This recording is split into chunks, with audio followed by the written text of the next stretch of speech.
This is Atomic Shinobi, and today I'm going to narrate what if Naruto casted Infinite Izanagi on the world. If you enjoy this video, please like, share, and subscribe to this channel. Now wasting no more time, let's start the story.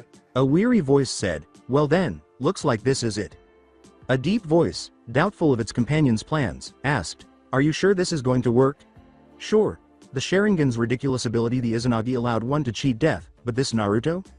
Naruto acknowledged that his friend might be worried about his plan and replied, "Yeah, I'm sure. Kurama, after all, gathering dozens of Sharingan eyes and implanting them into the remnants of the Ten Tails body to serve as a conduit and open a portal back in time wasn't something that happened very often. Ordinarily, a person like Naruto would never experiment with eyes that were taken from long-dead individuals, but there wasn't much he could do about it after all. What other option was there to try to go back in time and alter the past, given that the elemental nations were all but gone? Rewind, things had been going about as well as one could hope during the battle with Kaguya. He had been so close to putting Kaguya away and bringing things to an end with Sasuke when Kinshiki and his foster son Momoshiki, two additional Otsutsuki members, showed up. Everything went completely wrong. These two apparently intended to transform Kaguya into a Cinnabar panacea, which would give them more power and a longer lifespan, which is why Kaguya attempted to create an army of Zetsu to fight against. When they arrived, as was to be expected, things rapidly got worse. In addition to Kaguya, they declared they would also eat them after witnessing the power that Sasuke and Naruto were generating. Then, as if that weren't awful enough, another member of the Otsutsuki clan, this one descended from Hagoromo's brother Hamura, arrived and sensed the chakra of not three different members of his clan, but their chakra wasn't the reason he came here. Oh no, he came to stop them because he was going to kill them all by dropping the entire moon on them, which he claimed was his family's plan in case Kaguya returned. Then things took a turn for the worse. Sasuke was mortally wounded during the battle, and Naruto lost his left arm. Since his Sharingan had already been gouged out, Sasuke had Sakura give Naruto his left arm and Rinnegan eye, giving them a chance to win. Regretfully, Kakashi blocked Momoshiki's attempt to kill them after he noticed this, since Kakashi was then transformed into what they called a Cinnabar panacea, basically, an overpowered chakra pill. Momoshiki proved to be too much for him, despite his best efforts to give Sakura as much time as possible to properly connect Naruto's new parts. Sakura stopped him before he could finish eating it, though, because Naruto's own chakra was starting to heal itself and stabilize itself using the new power he had acquired. But in the end, Sakura suffered the same fate as Kakashi and became a chakra pill herself. But Naruto had recovered enough to rejoin the battle before he could consume this one. At that time, it wasn't much of one. A rejuvenated Naruto with both yin and yang of the six paths chakra, along with a Rinnegan, proved to be too strong for the other Otsutsuki, who had worn themselves out fighting each other. Irrevocably blinded by his anger, he ripped Momoshiki to pieces for transforming Sakura and Kakashi into exalted chakra pills. He then pursued Kinshiki while Toneri kept Kaguya busy. He quickly realized that hand-to-hand combat was his weakness and beat his face until it resembled ground meat. Eventually, it was Kaguya's turn because she had vanquished Toneri and taken his chakra. Even with his Tenseigan, Kaguya was too strong for him, and so they engaged in battle once more, though it soon came apparent that Kaguya was losing the battle with the tailed beasts inside of her fighting her control, not to mention that the chakra she took from Toneri was not near enough to fully recover. Her defeat came quickly and brutally. Before finishing her off, he demanded she release the infinite Tsukuyomi and free everyone. But he was terrified by the response he received. She explained that upon the arrival of Momoshiki and Kinshiki, she sped up the process of turning everyone into Zetsu to help her defeat everyone. Everyone would have been transformed into clones by now, and there would be no way to reverse this. In his rage and mounting despair, he activated the Rinnegan to read her mind for the truth, but when he realized she wasn't lying, it almost broke him. As the blonde started to feel the full impact of everything that had happened so far, she threw her battered and feeble body to the side and fell. Not even the comforting words of the Biju were of much help. But then Naruto had an idea. Sasuke had mentioned a technique called the Izanagi. That by sacrificing a single Sharingan, one could manipulate reality enough to defy death. He devised a crazy scheme in an attempt to resist giving in to his despair at failing everyone he knew and loved. With his newfound ability, he could successfully rewrite everyone being transformed into Zetsu. If he could acquire enough Sharingan, why not go one step further? Make enough changes to history to spare them from having to endure this terrible conflict. Additionally, he was aware of the exact location of the Sharingan eyes. As disgusting as it was, Danzo had nearly every active Sharingan eye harvested from the dead Uchiha clan members for his own use. He could use them as long as the tank they were in remained intact. But first, he would even more power to pull off time travel, and seeing the bodies of the four Otsutsuki around him, he knew just how to get it. End of flashback. So here he was, with the chakra and power of 4 different Otsutsuki members, the power of 9 Biju at his back, a ton of Sharingan, and one crazy plan that, with luck, might just work. Naturally, assuming each Otsutsuki member's power resulted in changes. His hair turned as white as theirs, and his other eye morphed into that Tenseigan that Toneri had. Additionally, Sasuke's Rinnegan completely transforms into a Rinne Sharingan. He developed horns like the majority of the clan, but fortunately they remained small, resembling Hagoromo's horns only slightly larger. He checked and discovered that, unlike Kaguya, he had not acquired a third eye. Maybe that was because, unlike her, he didn't eat a chakra fruit. It didn't really matter at this point, anyway. Before he absorbed the 4 and devoured them whole, as 2 of the Rinnegan had intended to do to him, he was able to learn how to use his soon-to-be new abilities thanks to the Rinnegan's ability to read minds. Such a thing would have disgusted his former self, but now, is a broken man being kept together on a huge gamble in the insane hope that everything will be fixed? To be honest, he no longer gave a damn. As the Sharingan eyes swept around the circle he had created out of the remnants of the 10 tails to serve as a gate, Naruto remarked, "Well, looks like they finally ready. Well kid, hopefully this works and we aren't completely torn apart by what we're about to do," said Goyuki from inside of Naruto. He was supported by the other Biju.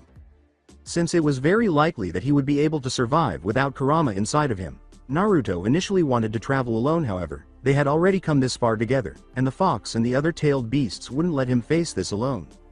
He smiled a little at that and opened the temporary portal. A whirling vortex soon formed as each Sharingan eye opened and glowed. It appeared as though someone was pouring a variety of paint colors down a drain.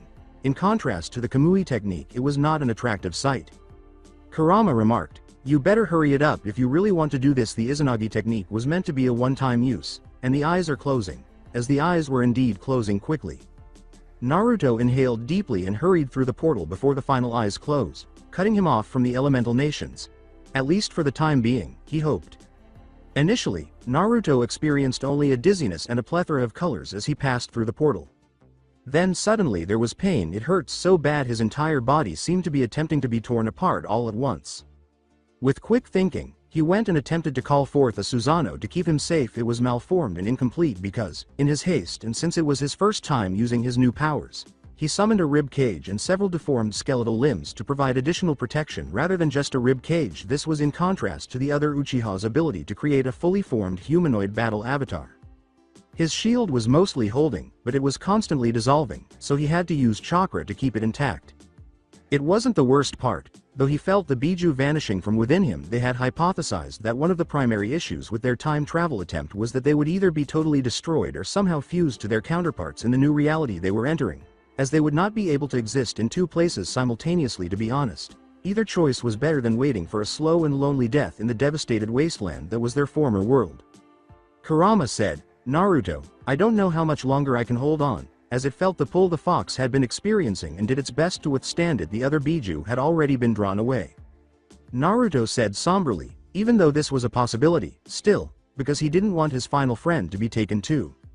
In an attempt to give Naruto hope that they would cross paths again, despite its deep-seated fear that they wouldn't, Kurama yelled, "Bah! What kind of attitude is that?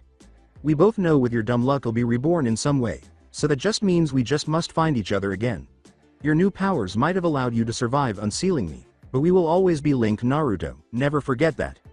Naruto felt a little calmer after that. Ultimately, all he could do was hope he would come across Kurama once more. Hope. Naruto had really run out of options at this point, didn't he? As he gained the ridiculous amount of power, he did the nefarious things that the previous version of himself would never have thought to do, all in an effort to make things right. Hell, perhaps a few individuals who would have otherwise died would still be alive in the new reality despite the mass Izanagi he used. That would be pleasant. He could already sense that Kurama, like the others, had been drawn away and left on his own. As he approached what appeared to be the portal's end, he gradually felt a pull on his mind and soul. He could see no physical end to it, but based on his feelings, he could only conclude that he was close to the end because it wasn't as painful as when his body was being destroyed. He hoped as much as possible that he would see everyone again and that everything would work out as he felt himself drawing nearer to the end.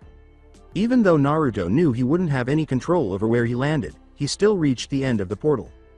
He would rather not have been hurled like a cannonball into the air from the hole. He quickly began to rise into the air, but he was now facing a new challenge. His approach to landing Kaguya was able to use the teleportation more freely than he was because he hadn't fully mastered his new skills. Therefore, his best option was to summon his strange-looking Susanoo armor, which would still make a loud bang even though he wouldn't actually take any damage, assuming that his very presence wasn't already felt. After abruptly landing in a massive crash that rocked the surrounding area, Naruto turned off the Susanoo, surveyed his surroundings, and scowled right away. He was in wasteland that resembled a swamp. The few trees that were present were gnarled and twisted into shapes that were out of character for trees of any kind. He could see ponds of various sizes bubbling slowly, probably releasing poisonous gas. Aside from the dead trees, there was no vegetation on the cracked ground itself. Where on earth did he end up? He had been exposed to poisons during his training with the toads to develop immunity and resistance to the toxic area he had landed in, so it didn't really bother him. However, they did it more to strengthen their defenses against the snake summons after Orochimaru had turned against Konoha and their summoners turned against them. But after the jump, he was pretty sure he didn't wind up in any summon realm. As he swiftly spun around, spawning truth-seeking orbs in case of attack, he noticed that the person behind him was kneeling in the Dogiza position, which is essentially the begging for one's life position. In order to perform the bow, one must kneel directly on the ground, touch their head to the floor, and bow to prostrate themselves. It is used to express deep regret, show respect for someone of higher status, and ask for a favor from them. The individual in front of Naruto yelled, "I humbly beseech you, Great One, please let me serve you." He could now tell that the person was a woman based solely on her voice, not her short white hair and tanned skin. He dispelled the truth-seeking orbs and stared at her in disbelief. For a few moments he chose to comply with her strange request because he thought she was sincere and wanted to find out who the hell she was. In an attempt to find out her name and perhaps some information about his location, Naruto said, all right, and you are?" The young woman before him seemed to have a good deal of chakra, far more than the average Kage during the war. However, he had never seen or heard of her since her chakra felt snake-like. He fervently hoped that she was a summoner for the snake summons or something, because if not, things were going to get messy. He didn't succeed in traveling back in time, even though he made it through the portal jump. The Biju, after all, took care to consider the potential outcomes of what else might occur. Furthermore, a variety of random outcomes were still possible even in that case. First things first, though, who was this woman? Earlier in the barren wasteland where she lived, a young woman sat in a meditative pose. The woman's complexion is light tan, and her hair is white. Her serious expression somewhat detracts from her beauty, and when combined with her manly manner, many initially mistake her for a man, especially given her overall lack of femininity. Naturally, her well-proportioned body and enormous bust would contradict that. She had come here to hide from people who would try to kill her for her bloodline or use her power for their own gain. That was the life of a person whose parents were very evil. Unfortunately for her, even though she didn't want to follow in her father's footsteps, many people wanted her dead or controlled because they were either too scared or didn't care. She made the decision to hide in locations that no rational person would. Less livable is preferable. Being the offspring of an evil dragon had its advantages, such as requiring less feeding, but it also made obtaining food difficult. After all, the Yamada no Orochi only required one daughter per year when it coerced an old couple to sacrifice her to it, since it had basically evolved to the point where it needed little food. A snake dragon with its level of power didn't really need to eat much. After all, there would be a significant decline in the number of dragons worldwide if they all required food to regularly fill their bellies, just like the majority of other creatures. Here she was, hiding in a place that her ancestor had destroyed with his own poison, potent enough to destroy gods. She would do whatever it took to survive, even though she didn't like the thought of using a place that had been damaged by his poison. She could train in peace here, which was another reason to be here. She was able to try to control the raging dragon blood inside of her in privacy. Although the Yamada no Orochi is described as a snake with 8 heads and tails, it actually resembled a dragon with a snake-like appearance.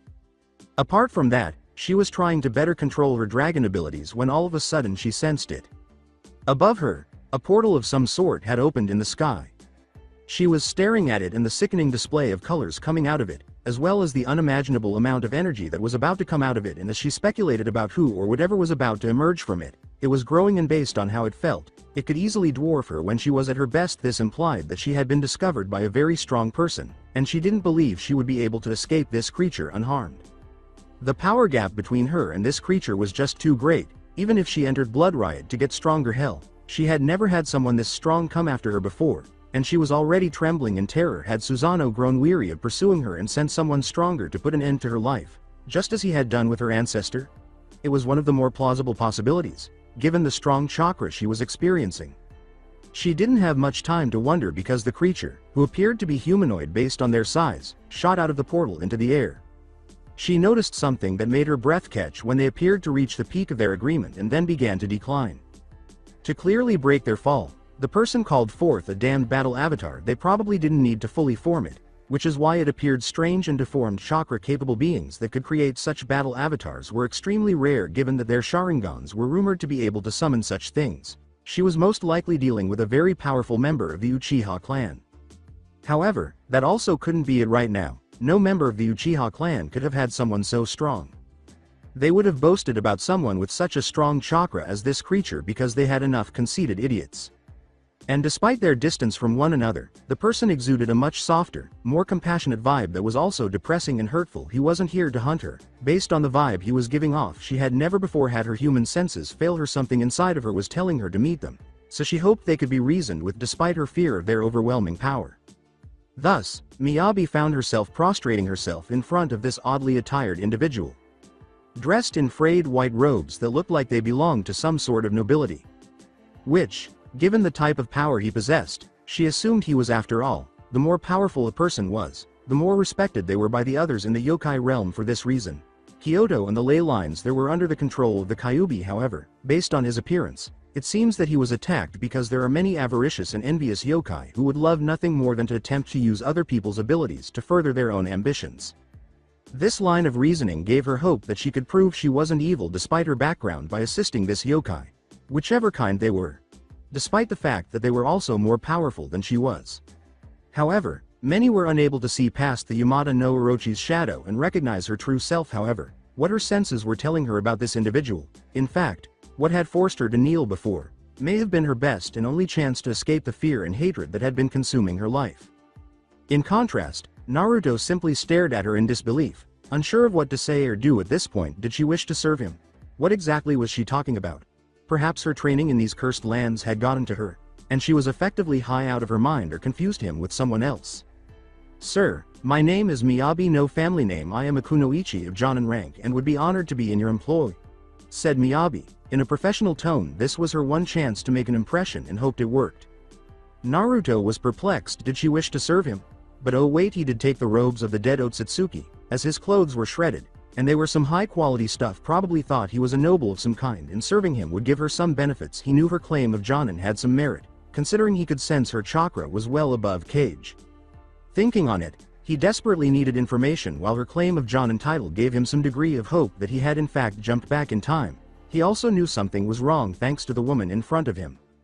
She wasn't human at all. Even Orochimaru, as horrid as his true nature really was, he could tell the snake summoner was still human to some degree. The woman in front of him at best could take the form of a human, but in reality, it wasn't. This meant that the wish he had imparted onto the Izanagi portal to go back in time had been warped, and instead whatever the hell this new world had become shit.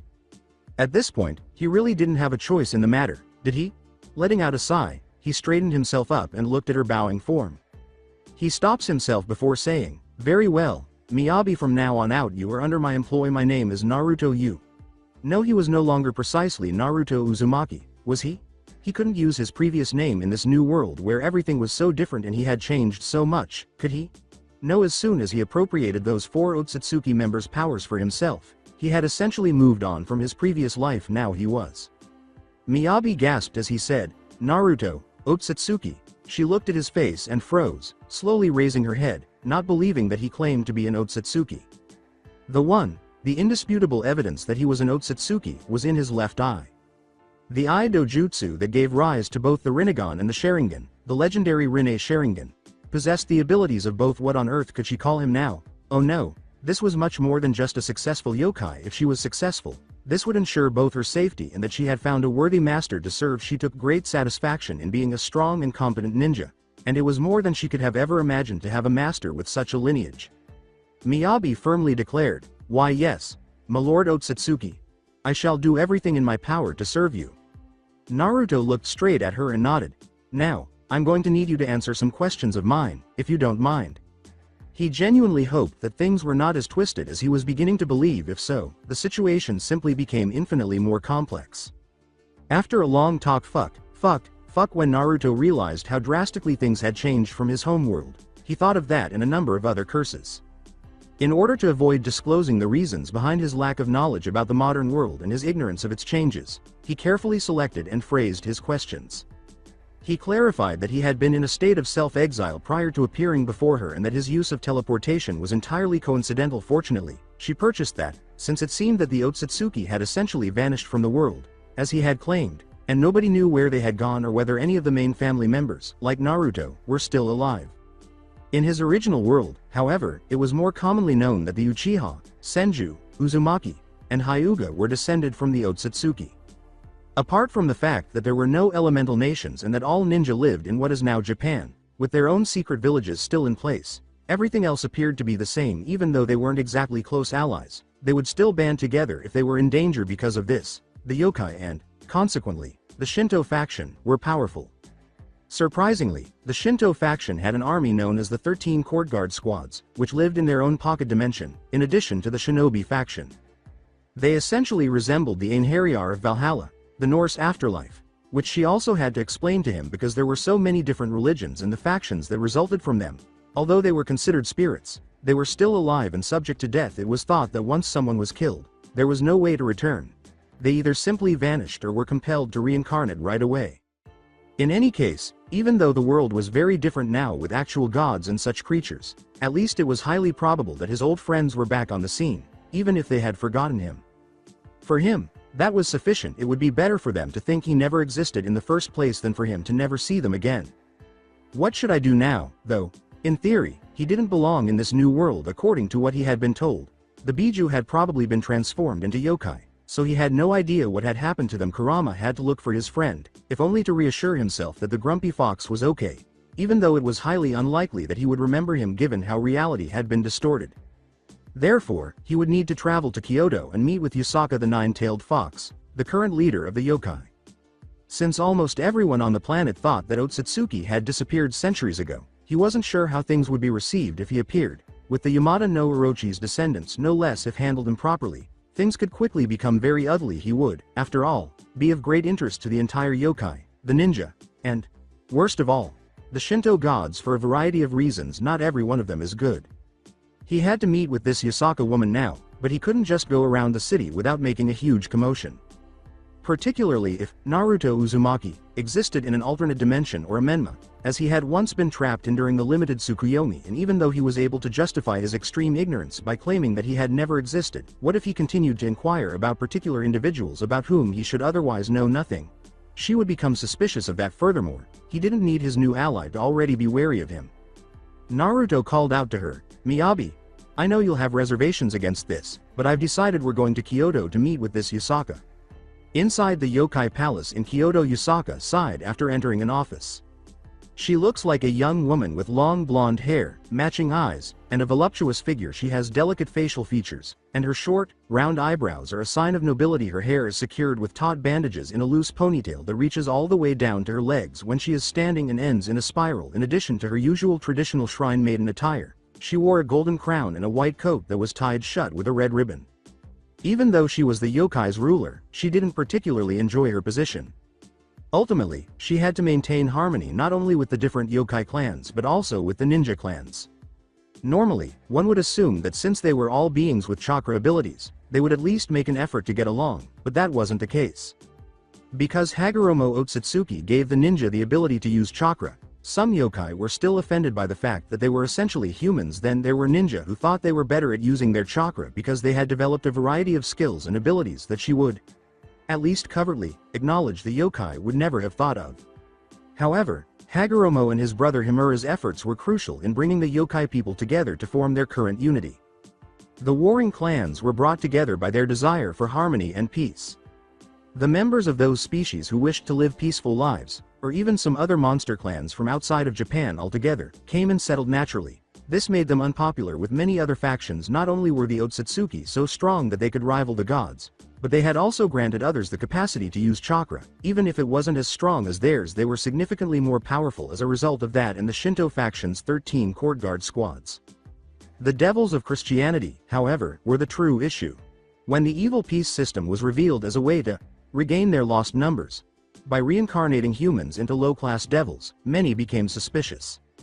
The fact that it could turn almost any other being into a half-demon if they weren't human was the true issue. They also had laws about reincarnated devils that said that anyone who rebelled against the king, who turned them, would be branded a criminal and subjected to ruthless persecution and slaughter because the evil pieces could affect recently deceased people. It was challenging for those who had been forced or unwillingly reincarnated. After all, it's impossible to get a no from a deceased person. The devils could not reincarnate someone who was too powerful, but they could reincarnate a young person who had not yet reached their full potential.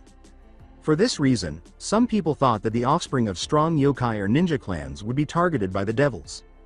Not that other ninjas wouldn't be good candidates for reincarnation, but some of the more well-known ninjas, such as Madara Uchiha and Hashirama Senju, still had living relatives. The ninja clans essentially shut their doors to devilkind as a result. For the most part, this was effective, but occasionally ninja would turn to the devils for protection because they had left their villages for whatever reason, but this was few and far between, as the ninja were usually efficient at taking care of traitors.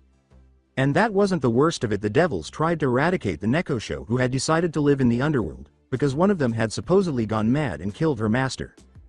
Given the nature of devils, it wouldn't have surprised Yasaka that it had in some measure been an act of self-defense, as there were a decent number of devils in control of peerages that could freely abuse them without reprimand. After all, they basically owned that person after using the piece on them, until they got promoted to a higher class and could be on their own a reincarnated devil, let alone one who had never been human before, would never be accepted by the old hardliners on the Devil Council. But after the Nekosho Kuroka had killed her master and gone into hiding, the devils were whipped into a frenzy and tried to kill her entire race. Really though, the devil in question wasn't even that important of one, merely a low-ranking noble at best with no ties to any actual important devils. For the one, essentially inconsequential, person who had perished, they nevertheless attempted to exterminate hundreds.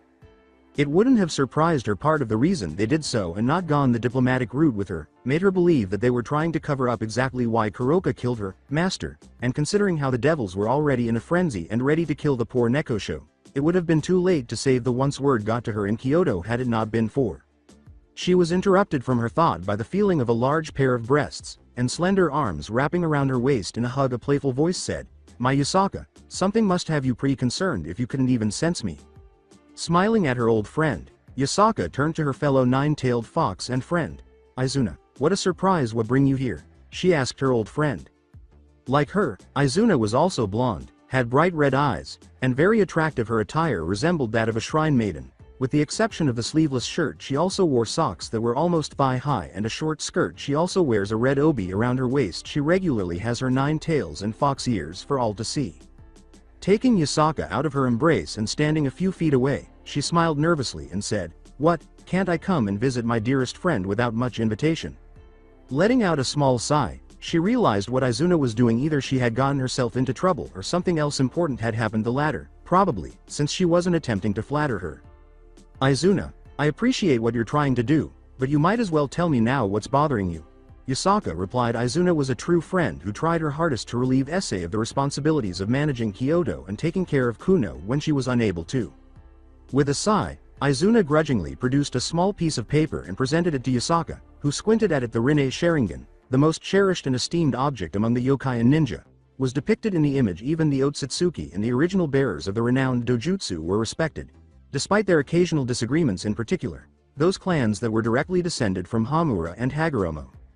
"Izuna, you and I both know that there have been many who lay claim to being direct descendants to the Otsutsuki, without their bloodline watered down like the other clans. Why would you bring me this? Unless it has something to do with that massive chakra spike that was picked up by the censors," replied Yasaka. Now furious. In the past, there had been many imitators, and some of them had committed some rather heinous crimes in an attempt to replicate the original Otsutsuki's power. Their power was so unique that many who attempted to use the potent relics they left behind wished they had never attempted to steal them. After all, that's what happens when your life force is rapidly drained from you. The person who brought this claims that it does, and that they have sworn themselves to this person, and that they wish to speak with you," Izuna said with seriousness. "So even you're taking this seriously then? Just who is the person that would even remotely make you think they were telling the truth?" replied Yasaka. Izuna was not a fool, after all, not foolish, but flirtatious. Knowing that Yasaka wouldn't like the response, she took a moment before responding, "Miyabi." Yasaka started following Izuna to Miyabi's location as soon as she realized that things had suddenly become much more complicated and serious. Just how in the hell is she involved in all of this, that she would risk coming here of all places? Prior to Miyabi understood why Naruto wanted to meet Yasaka after he told her about it. She was the yokai's current leader, and he was an Otsutsuki. She had a respectable enough reputation with the ninja, even though she wasn't in charge of them either. The sole issue. To get a meeting with Yasaka, Miyabi would have to enter her palace covertly because she would be attacked immediately otherwise. However, Yasaka would at least listen to her because she felt sorry for her because she was being persecuted just for being alive and made every effort to support her. In the end, it didn't really matter to her who or what the girl's mother was. That is, until the god Susanoo learned about the poor girl. He was afraid of what she would turn into because she had battled and defeated her ancestor and had a terrible scar from that fight. Not just for the original malevolent dragon, but also for Orochimaru, its hideous offspring compared to his father. He was an even more terrible monster. He wanted her head because he didn't want either to happen again. However, some people didn't agree with him, although it makes sense. They claimed that if they properly reared and cared for her, she wouldn't have any reason to end up like her blood relatives. Even the ninja became involved, more as soldiers than because of the child's innocence. At the very least, the girl could be trained to be more effective in dealing with Orochimaru. At least the majority of them opposed Susanoo being a damned fool. Even though Yasaka didn't like it, he still tried to kill her, though, because he was too stubborn to listen to logic. Naturally, a furious Amaterasu had stopped him, but the damage had already been done, and Miyabi had vanished, never to be seen again for years. However, she had returned to Kyoto after inadvertently going to Izuna's room while looking for Yasaka. Naturally shocked that she had shown up in front of her, Izuna was even more shocked when Miyabi pulled out a piece of paper that, of all things, detailed the Rinne Sharingan and instructed her to speak with Yasaka right away. She waited in Izuna's opulent room after Izuna had left. She wasn't here to criticize Izuna's decor choice, but it was a little too much for her tastes. The room's door flew open, and Miyabi instinctively reached for her blade. She had been embraced by Yasaka before she could sketch it. She was so taken aback by the physical contact she could only stutter. Yasaka pulled away, her hands still on Miyabi's shoulder, and turned to face her before she could reply. Miyabi blushed a little more when she said, "My, how you've grown into a beautiful young woman." But Yasaka decided to glare at her and give her an upside-down head smack at that precise moment. "Do you know how worried I was about you? For years I feared something terrible had befallen you, and then here you pop up before me years later like nothing happened," said a furious Yasaka. She embraced Miyabi once more, her eyes softening. "But in the end, I'm just glad you've been okay." Even though it was a little uncomfortable, Miyabi slowly gave the hug back. At that moment Izuna decided to put her arms around both of them because she didn't want to be left out, which made Miyabi blush more because she wasn't used to such affection. Unfortunately, they eventually had to let go and start working. With a serious expression on her face, Yasaka remarked, "As happy as I am to see you alive and well, Miyabi, you do owe an explanation as to why you decided to show up now of all times." With a nod, Miyabi carefully extracted an orb from a pocket of her white haori with black trim. Izuna and Yasaka were alarmed to see a fist-sized orb with the Rinne Sharingan symbol in her hand. "I assume you're aware of the huge power spike that happened a few days ago. This orb is related to that. If you'll trust me, I'm going to call the one who generated that power for a talk." Miyabi spoke with a neutral voice. She had been given the orb to call him by Naruto. It was intended to notify Naruto when it was safe to speak. He would come and save her if it was destroyed, which would indicate that something had gone wrong. She attempted to refute that, arguing that he should leave if things did go wrong because he was too crucial to the Japanese factions to perish, and Otsutsuki being discovered alive was far too significant to let die, even though she had only been with him for a few days. After exchanging glances, Yasaka and Izuna conversed silently. But if what Miyabi was implying was accurate, she had actually met a member of the Otsutsuki. They also desired to speak with Yasaka. This was very significant. No, the world is trembling.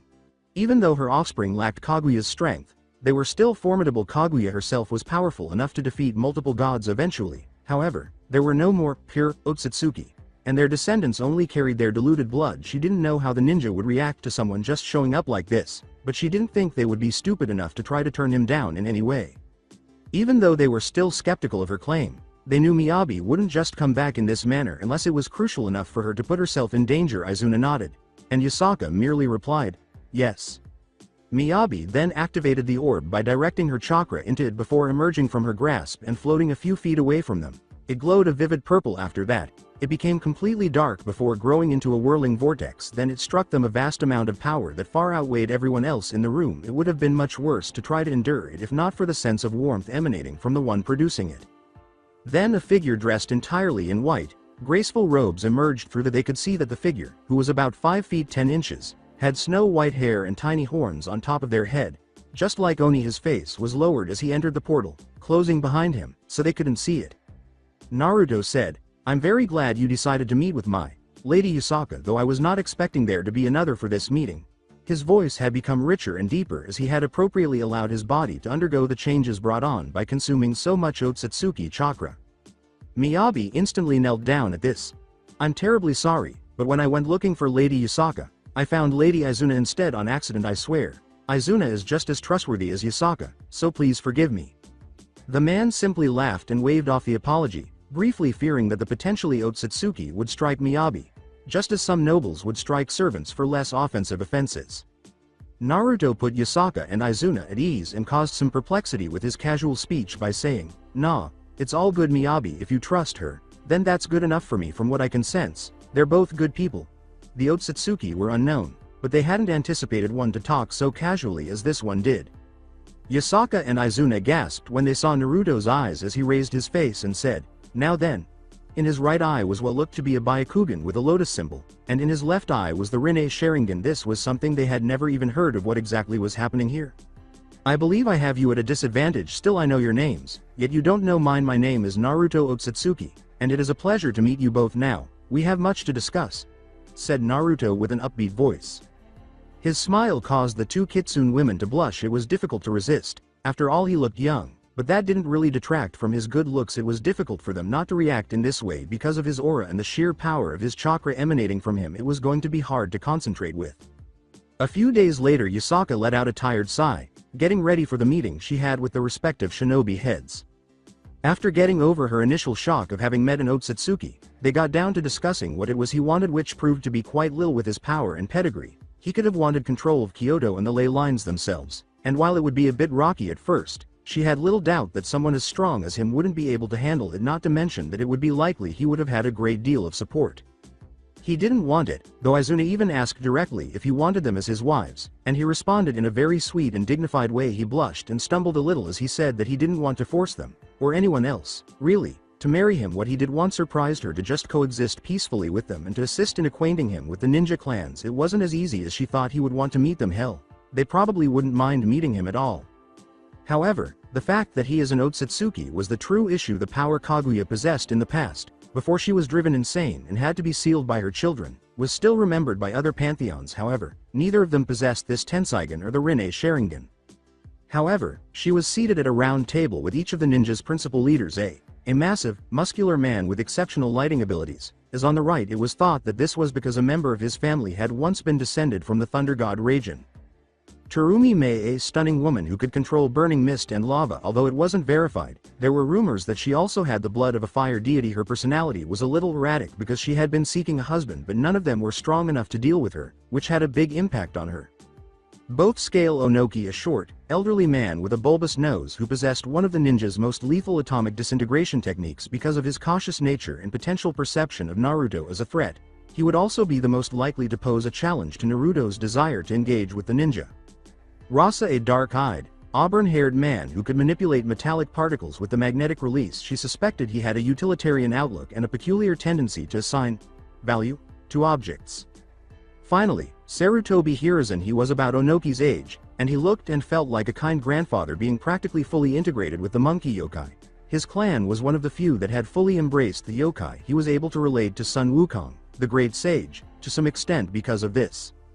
Yusaka bowed slightly and said, "I thank you all for coming on such short notice. I appreciate it."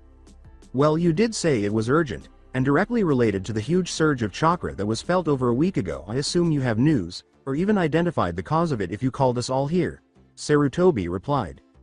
Inquiring as to whether this creature posed a threat to his people, Rasa said, "I was hoping the same thing, otherwise this would simply be a huge waste of time."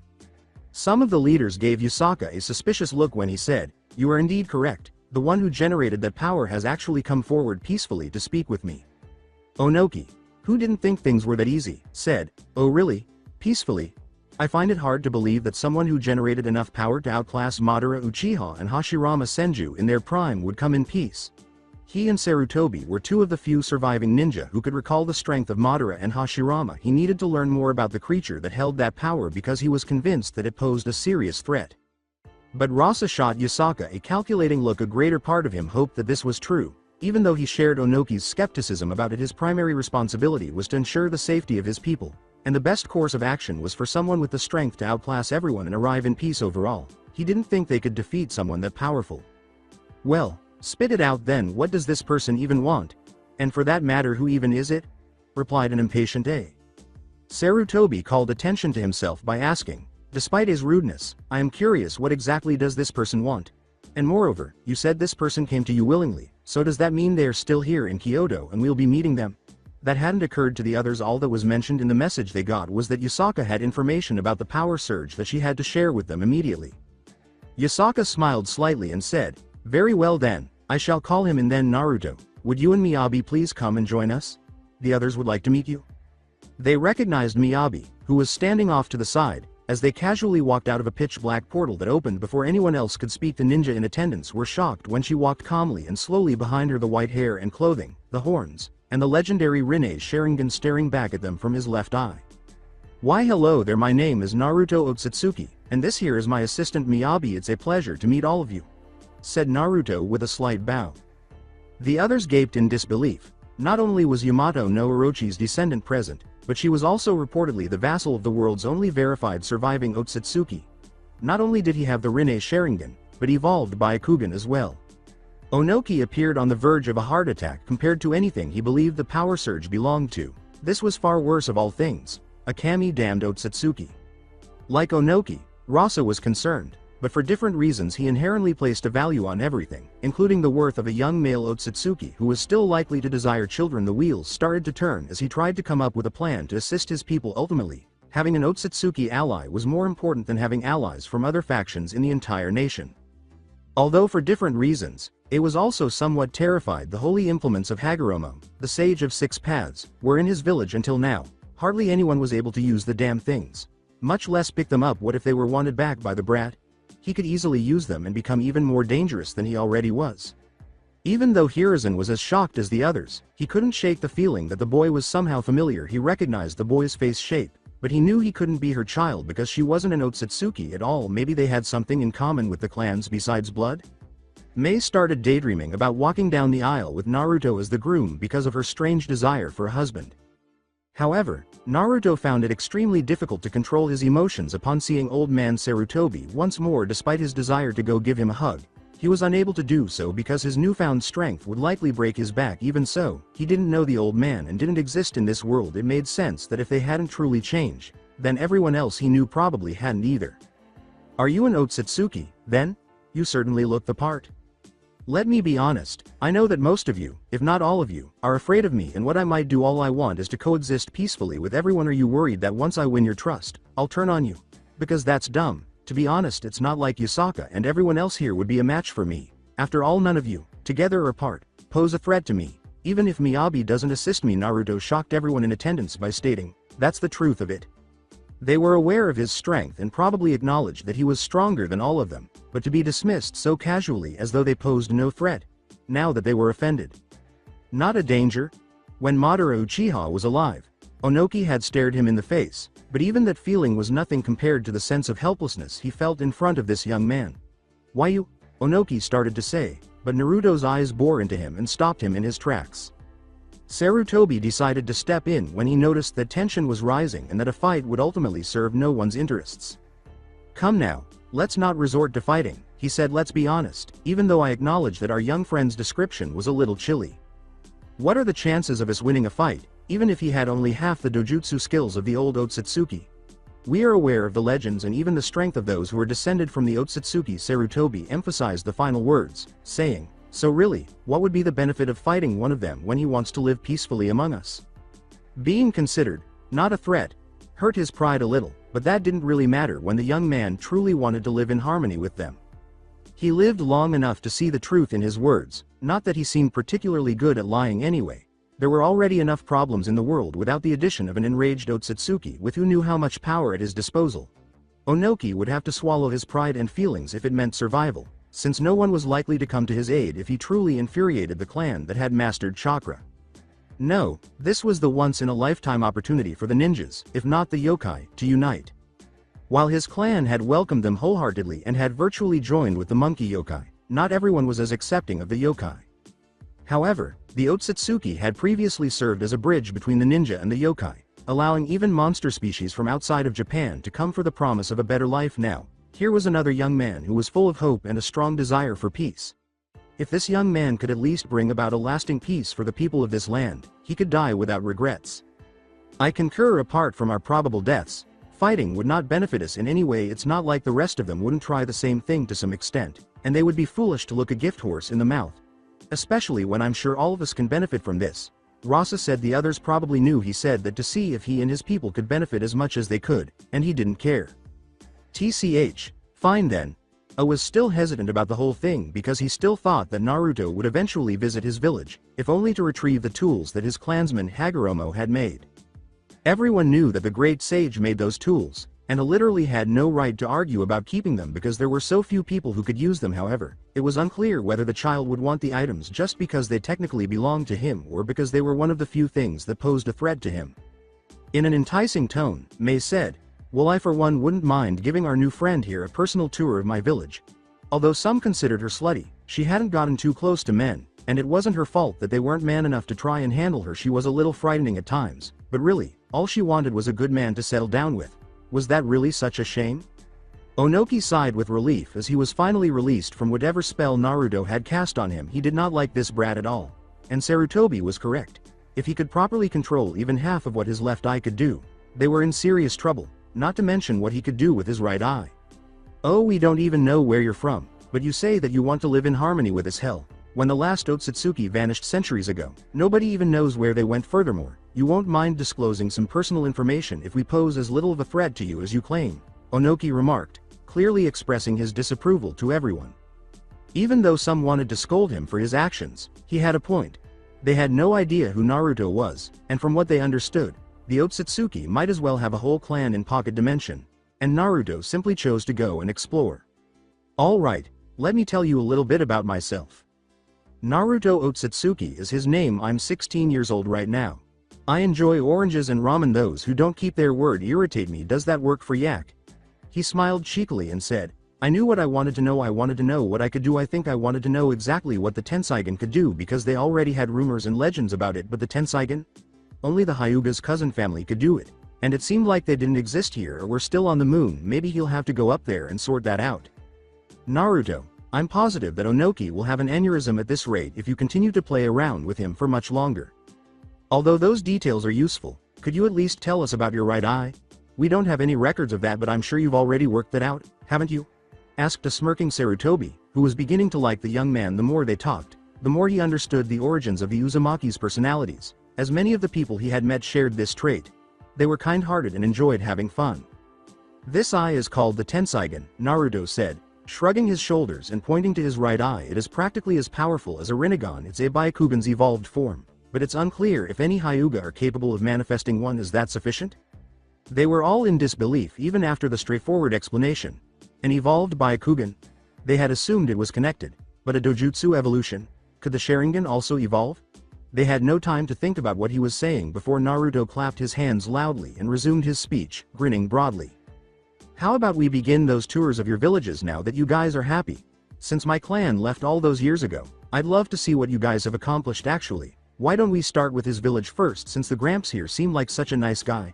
I just wanted to get on with this," Naruto said, gesturing to Hiruzen. Whether it was memories or not, seeing his old friends alive would calm him down and make this whole complicated mess worthwhile in his mind. He was the last of the main Otsutsuki family, and Sarutobi blinked in surprise, not exactly expecting him to want to come to his village first, but he thought it made sense, since his village did have clans that were directly descended from his own. He was not sure what had happened to the other Otsutsuki, but he thought it was better left unsaid for the time being, since even gods could die and be killed. The fact that he was being nice by informing them in advance that he had arrived in their world and was essentially moving in made him smirk inside. He probably didn't want to deal with any mass hysteria and panic had he just gone around visiting the villages unannounced and unaware he even existed. The whole meeting wasn't necessary, and Naruto could come and go to any of the villages as he damn well pleased. It's not like they could do anything to stop him if they tried or wanted to. But when Naruto traveled to Konoha, he was considering who he would be seeing. I wonder, is there a separate dimensional me in this world now? When I arrive in Konoha, I suppose I'll find out. The Konoha, geez, is someone talking about me? Sneezed a young woman. She said aloud what she was thinking. She had a fairly well-developed figure for her age, which was flaunted by a tight orange shirt and jeans shorts, and her round face and seductive blue eyes made her look like she was in her mid to late teens. Her bright blonde hair was styled in a single long braid that reached the middle of her back. However, her face was cutely twisted in bewilderment. Something strange had been happening lately. First the big chakra surge that almost everyone experienced, then a few days later the old man was called to Kyoto for an urgent meeting, and now she had this strange feeling in the pit of her stomach that something was about to happen. What's this strange sensation? She asked out loud. It's time to eat, Naruto, hurry up, she heard a woman scream. Okay, come on, Mom. As she hurried back inside the house, she yelled back. Although the meeting with the main ninja leaders had gone well, there was still another problem to deal with. The different yokai leaders that Yasaka directly ruled over. She couldn't just tell the ninja about it without telling them too, and she didn't want the yokai to be slighted because they weren't informed or even had the opportunity to meet the Otsutsuki like the ninja did. Yasaka had to try to persuade Naruto to stay in Kyoto a little longer in order to resolve the conflict when he made it clear that he wanted to visit the villages, which she understood. As a mother, she was able to sense Naruto's loneliness and saw him as someone who had been away from his family for a long time. This was technically true because the Uchiha, Hyuga, Senju, and Uzumaki were all effectively distant cousins of his, but it also raised another concern that Sarutobi discussed with her privately. It was likely that Naruto was the only Otsutsuki left in the entire universe, and they felt sorry for him. They were also grateful that he exercised self-control and hadn't suddenly appeared, throwing damn near the whole supernatural world of Japan. But what caught Yasaka's attention was how Naruto responded to her mention of the greater yokai. A small group of yokai whose power was so great that they were easily on par with her, some even surpassing hers. In particular, his reaction to the most powerful of them, a red nine-tailed fox whose power surpassed hers, showed that he was very interested in meeting them, especially their leader, but he was clearly disappointed when Yasaka explained that it was highly unlikely that they lived in pocket dimensions of their own creation and preferred their solitude for the most part. He immediately attempted to cheer him up by telling him that they would almost certainly want to look into how he got to this plane of existence when his power surged, so he would probably meet them soon. After all, they did monitor things to some extent, and once they knew who he was, they would probably come to meet him. A few yokai in particular caught Naruto's attention during the meeting. The leader of the Oni, ogre tribes, the Yuki Onna with ice-based abilities, and the leader of the canine-based tribes. Inukimi, the ruler of all the canine-related clans who had been the former ruler's mate, was a much more powerful type of yokai known as an Inu Daiokai.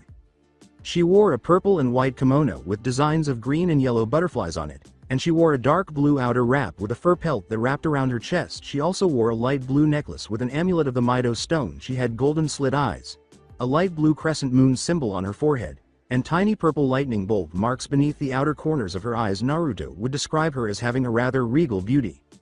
She seemed to have a certain playfulness about her, but she still spoke to him in a calm and respectful manner. At first, he was confused, but then he remembered that as an Otsutsuki, he would be held in high regard, or disdain by some. Apparently, she was also old enough to have been around when Hagoromo and Hamura were still alive, and that was hundreds of years ago. When he expressed his disbelief that she could even be that old, she politely laughed and thanked him for the unintentional compliment. As a Daiokai, she had invited Naruto to her palace in order to properly thank him for what his clan had done for them.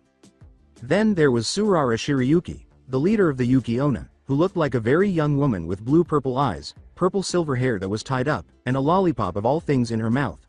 Apparently a special kind to keep her cool in warmer climates. She wore a white kimono with a purple obi sash, tabi socks, and black zori sandals. Her breasts were smaller than Inukimi's, but still quite large. Naruto was immediately reminded of Haku when he heard about her ice abilities, and he wondered if the androgynous ice user had been reborn as a Yuki Onna. This was a plausible possibility because, when he asked about any ice-wielding ninja, she replied that there were, but they had effectively merged with the Yuki Onna long ago. They were kept somewhat apart because, in any case, A Yuki Onna could only produce female offspring. However, if the father was of a breed strong enough to override that, and they could have male offspring, something Surara not so subtly questioned whether Naruto would be interested in. However, the Oni tribe's leader was a man, over 7 feet tall, with bright red skin, a name called Red Magnus, and red fiery hair. He wore nothing on his upper body except for some large prayer beads around his neck, and he wore reddish-brown pants that ballooned a little, which were tucked into his boots with golden shin guards. It was also obvious that the man was a fool, but he was also a good-natured one that Naruto could easily get along with. When Magnus first saw him, he said, he didn't look like much. This quickly turned into them insulting each other, and they would have engaged in a full-fledged battle, but they were talked out of it instead. They decided to engage in an arm wrestling competition, which turned out to be a mistake because Red Magnus was physically strong enough to easily shatter mountains and had the ability to increase his own body mass and strength. Most would have assumed that Magnus had this under control. To their surprise, though, Naruto made him work for it. He lost, but he was definitely no pushover. The room they had used for their competition was destroyed, but as competitive men, they unconsciously let their power out to try to outdo each other, and once they did, they had to stop lest their power continued to be released and the entire building was destroyed. The majority of the other leaders had not made much of an impression on him or had not made an effort to speak with him directly, but Yusaka had warned Naruto about one thing. The storm god Susanoo. By the end of it, Naruto had become friends with Magnus and had promised to meet the lands of Inukimi and Surara. A flashback. Naruto, you must exercise extreme caution around people who still perceive Miyabi as a danger. Because of their fear and paranoia, some people are unable to see past the shadows cast by her father and grandfather and will want her eradicated or put under strict control. Susanoo is the most important of them, not to be taken lightly. He is one of the most important gods in the Shinto pantheon.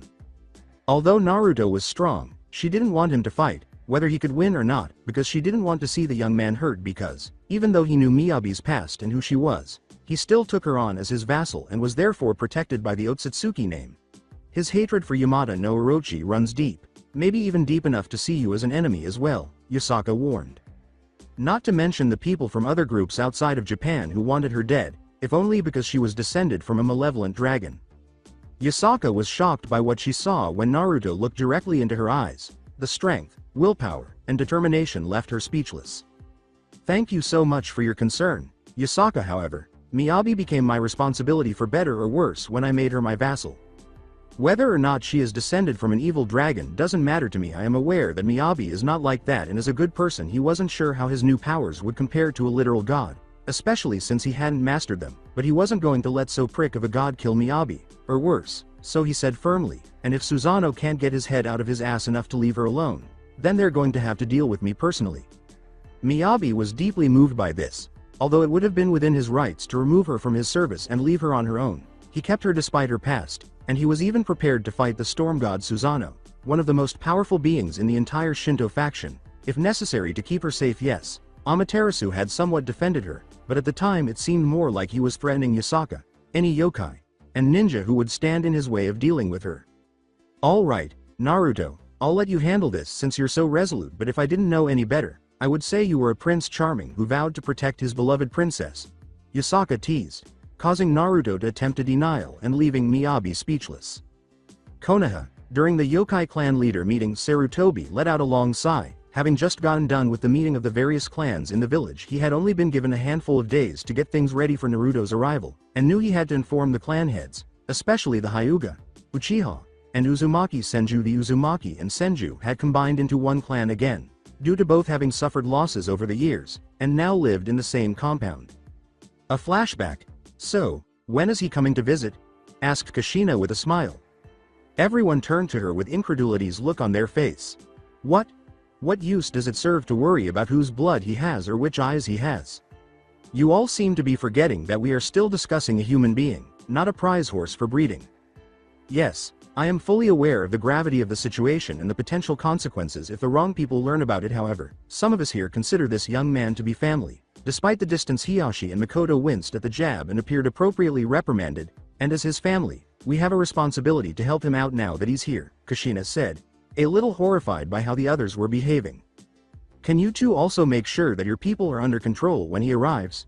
You can say what you want about how informal and all that my clan is, but some members of your clan have massive egos, and we don't need their attitudes screwing this up. With glares from the other two clan heads, Kushina said, We can't afford for this Naruto to believe that his only remaining family is a bunch of pricks who are only sucking up to him because of his name.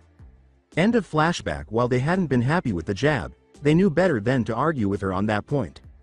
Out of the three, they did in fact have the only descendants of the sage who got big heads from it. This usually lead to fights with the other clans, until the Uzumaki typically stepped in, embarrassed the person bad enough to set them straight. But she had a point nonetheless. They absolutely could not afford to scare Naruto off, if only so that he could live peacefully with his extended family. A knock at his door interrupted from his thoughts. Knowing full well who it was and what they wanted, he mentally prepared himself for the conversation to follow. Come in, Danzo. This wasn't going to be a pleasant conversation. I had been nearly another week since the meeting with the yokai leaders, and now Naruto was ready to head to Konoha. He did his best to remain calm on the outside, but inside he was a mess of emotions. This is what he had gone through all this trouble for. Of going against his moral code to basically devour and take the power of the Otsutsuki, to even be to use the Sharingans to attempt time travel. It didn't work, but everyone he knew was still alive, and then some. His mother, Kushina, was alive as well. Not that she really was in this reality, but that wasn't the point. He hadn't been able to get much word on Minato for some reason, but he figured he'd find out eventually. And lastly, there was these realities, him, or in this case, her, Naruko. While he had felt that it was kind of lazy, that reality seemed to have taken his sexy jutsu form of Naruko, and just made her a real person. Though that was the real issue, wasn't it? How he would be able to handle him that hadn't had their life completely screwed over, and at least one parent was a part of their life. Would he be jealous, or happy? The same with his old friends. Would he be depressed that these were essentially strangers that shared their faces, or at ease they were still alive, even without memories of him? There was only so long he could hold off going to Konoha. Now he was just waiting on his escort to Konoha. He would have left sooner, but with how much the world had changed, he had no bloody idea where it was anymore. That, and apparently not everyone could be told about Miyabi being his vessel, and essentially off limits unless they wanted to cross him. Due to his existence being kept a secret, the yokai and ninja had enough problems with the devils trying to appropriate their people for their damned evil pieces, let alone other factions for their own purposes. Miyabi again. Who was our guide? Wondering where their guard was at all, Naruto asked. Our guide was to be a prominent ninja of Konoha, Miyabi said, nodding in agreement. I couldn't decide which one. The other was reportedly recommended by Lady Inukimi herself, who was in charge of the yokai near Konoha, to direct us to her palace. This was supposed to occur once we arrived in Konoha. A purple-haired woman appeared behind Naruto, holding her hands up in surrender, her eyes wide as Naruto held the transformed bow staff just an inch from her neck. Naruto was about to reply when he sensed something approaching rapidly from behind and swiftly turned around, preparing an attack with a truth-seeking ball. My lord, I apologize. I have been sent by the Hokage to serve as your guide. It was funny to see the irritated face he made, knowing it was a jab at himself. The code word is, old monkey, she said, causing Naruto to slowly lower and will the bow staff away. Sarutobi had come up with the code word before he left, but Naruto had proposed the actual word. Even so, he didn't like all this nobility stuff. Unfortunately, there was nothing he could do at this point. The Otsutsuki had been feared and revered throughout the world, and there was little doubt that at least some of the ninja would probably worship him in some way. To put it mildly, he outranked all of the other noble families, including the Uchiha, Hyuga, and Uzumaki Senju. Sure, he wanted to be Hokage at one point, but this? Izuna acknowledged that if he wanted to, his power and bloodline would probably take over the entire Japanese supernatural world, excluding the Shinto pantheon. Having the entire nation united under a banner of peace and unity like that sounded nice, but he wasn't sure he was ready for that. One thing at a time, that is, he had to first travel to Konoha to assess the extent of the changes, and then he had to figure out how to get in touch with the Biju. He hoped that Kurama remembered him somewhere, because if not, was the jump through the portal worthwhile? His friends wouldn't remember him, and his alternate self was living with a family he'd always desired, and he wasn't sure he could handle that grumpy-ass fox forgetting him either. Traveling later at times. Fortunately, the journey to Konoha had been relatively quiet. Naruto thanked Anbu for their professionalism in their work because he wasn't in the mood to talk about the other people who had been pursuing them, but he had been tempted to inquire about them because, as he thought about it, his Tenseigen still possessed some ridiculous abilities, and as he assimilated Kaguya and her abilities, he gained her ability to see through people's thoughts and feelings. Although he hadn't perfected it, let alone while traveling at high speeds, he was able to feel safe enough that they weren't a threat, more like extra security of some sort. Suppose it made sense? After all, even though Anbu was strong, the woman leading him wasn't even close to Miyabi's power, let alone his. Since a single Anbu could only do so much, Makoto, Hiyashi, and Kushina all sent a team of their clansmen to keep watch over the group in case something happened. And Naruto made no indication that he knew the other groups. They continued the mission that their clan heads had given them. First group. Uchiha Shisui Uchiha complained, "Damn, wish we could get closer to get a better look at the Otsutsuki. He had a unique personality, being more grounded and modest than most Uchiha." His companion responded, "HN. Izumi Uchiha, perhaps the strongest Uchiha in generations, was a very attractive woman, but her stoic demeanor made it difficult for men to approach her, much less engage in conversation. Her heart-shaped face, firm breasts, firm ass, and flowing raven hair that reached her back in a ponytail made her an effective role model for many young kunoichi, both in terms of appearance and skill.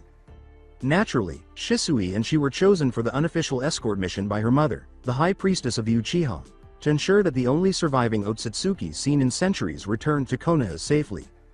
She was unsure of how to react when she was told that one had been spotted, much less wanted to visit Konoha, but she realized that this was serious after seeing a picture of Naruto, as Sarutobi had one taken and copies made to be distributed to the clans, and she had to admit that he didn't look too bad. Almost no men, or women, had captured her attention, and many thought she was asexual. But this? There were a lot of questions that piqued her interest. Where did he really come from? Why had he come here at this particular time? Was he as amiable as he seemed, or was he just another Kaguya in the making? If he had come peacefully, was there something else he was pursuing? Hyuga, Group 2 after all, the person they had been assigned to protect had an evolved Byakugan, of all things, and there had been no records of this. However, Hiyashi assured them that it was true, and as such, they needed to be extra sure nothing happened, even if it meant they wouldn't return alive. The Hyuga group, which was made up of the main family members because this was too important for branch members, were much quieter than their Uchiha counterparts. Well, it was mostly Shisui speaking, but they were still far too tense to engage in conversation. Group 3, the last group of Uzumaki members, were there to keep an eye on the other two groups. Their matriarch Kushina strongly doubted that their guest was in any real danger and that the other clans were just being overly paranoid, or that they wanted to see if they could use the opportunity to earn some brownie points with him should something happen. The Hyuga and Uchiha had always been in a sort of competition with each other over their noble status, which she thought was pretty dumb. In any case, Lady Kushina had been frustrated by the whole situation, and they understood. They just hoped things wouldn't get worse. She reasoned that it was their ancestors attempting to use the fame of their ancestors to gain whatever influence they could. After all, many of those descended couldn't hope to even reach the level of power wielded by Ashura or Indra, let alone their father or Uncle Hell. Even attempts to reproduce the Rinnegan naturally, and some unnaturally, hadn't worked. After 2 days of travel, the moment had finally come. Naruto was now standing outside the gates of Konoha, and they appeared exactly as they always had. Memories started to flood his mind, and he quickly lost himself in nostalgia. He didn't even realize it at first when Miyabi started prodding his arm to try to get his attention, but he eventually snapped out of it, and she gestured to their guide, Yugo, who had been giving him a worried look, which he waved off. "I'm all right, you performed admirably," as did the other guard teams. However, some of them need to improve their ability to remain composed. Naruto left Yugo speechless as he started to enter the village, saying, "One group was so tense I thought they were constipated." "Which other teams?" She hurried to catch up to him and lead him to the tower, putting it off for later. A crow landed on Izumi's hand as she was slowly making her way out into the clearing after they had left, and she brought it to her face. "So, he was aware of us the whole time? We all believed that we had managed to avoid his reach. Does that imply that his Tenseigen's range is stronger than we thought? Very interesting." In any case, she had to report to her mother, and although fortunately no one had attacked, she had been told to let her know if she had learned anything from her crow. Office of the Hokage. Hiruzen heard a knock at the door while he was working on some papers, and since Yugo had sent a messenger bird beforehand, he knew who it was. "Hello." Naruto. Sarutobi looked at Yugo, who nodded, and said, "I assume your trip was incident-free at that point." Obviously Miyabi nodded as Naruto confidently stated, "Not that we were likely to face a threat that Miyabi would have had trouble with, let alone me." Yugo could only sigh in her head, knowing that she was not as powerful as either of them, but did he really need to ignore her in such a way? Sarutobi laughed at the response and turned to face the young man in front of him. Although it still didn't seem real, he was standing in front of what had been little more than legend just a few weeks prior. He hoped that no one in the village, or anyone else for that matter, attempted to sabotage the situation. "So, what comes next? You must have told the clans to welcome me by now, the entire village, if not to some extent. Thus, the question is raised, which clan made the strongest effort to persuade you to let me come see them first?" With a slight smile, Naruto inquired. Since his mother was technically alive in this world, he hoped he wouldn't break down in front of her. It was bad enough when he met her chakra imprint, but fully alive. That might be a bit much still. None of the clans would dare deny him the chance to at least visit their compound. Are you certain you don't want to rest for a day before you meet them? You were at least 1 day ahead of schedule. No, I'm fine. Sarutobi's eyes widened in surprise as Naruto said. Besides, I assume at least one member of each extra team was from one of the clans, and would have reported that I arrived, so they should be good to go. I sent Yugo only to keep things as private as possible. Naruto, are you referring to other teams?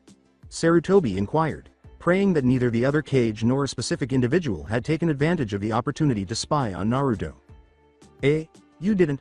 Whoa, none of them appeared to have any hostile intentions toward me, and they made an effort to avoid what I assumed they believed to be my Tenseigen's range, Naruto explained. Never mind, I can sense their intention toward me, and there was a lot of tenseness, eagerness, and irritation, but nothing resembling hostility. He seemed unconcerned that he had just revealed his Tenseigen's capabilities. Sarutobi sighed in frustration at the news. Although he was curious about what Naruto had revealed about himself, he was more worried about what the clans had done behind his back. They were fortunate that Naruto hadn't viewed them as a threat and attempted to confront them. I appreciate you telling me, and I sincerely regret that, although it makes sense, the clan's actions were completely unapproved of. They will be handled appropriately, a solemn Sarutobi declared. Naruto merely smiled awkwardly, not knowing he had just gotten a bunch of people in trouble. Oops, he was about to open his mouth to go back to talking about what clan to visit, when the door burst open. Turning, Naruto's breath stopped as it revealed none other than Naruko. And while it kind of felt weird to be checking out his alternate reality self, he had to admit she was quite attractive. While her hair wasn't in the twin pigtails his sexy jutsu form had, it went down to the middle of her back. Her skin was just a bit tanner than his own, shown like him. She spent a good deal of time outside. She stood at about 5 feet 6, which was actually quite tall for her age, as most women typically didn't get to even 5 feet 10 by adulthood, so she was likely to at least reach that. Wearing the normal open-toed sandals and green shorts that showed off her shapely hips and nice legs, she wore an open orange hoodie, which he mentally smirked at the color, and a dark red shirt that really didn't hide her well-developed chest. Her face was round, much like his own, and her eyes were widened in shock and mouth agape. Likely she realized just who exactly he was. Naruko, however, was trying not to physically show how much she was freaking out.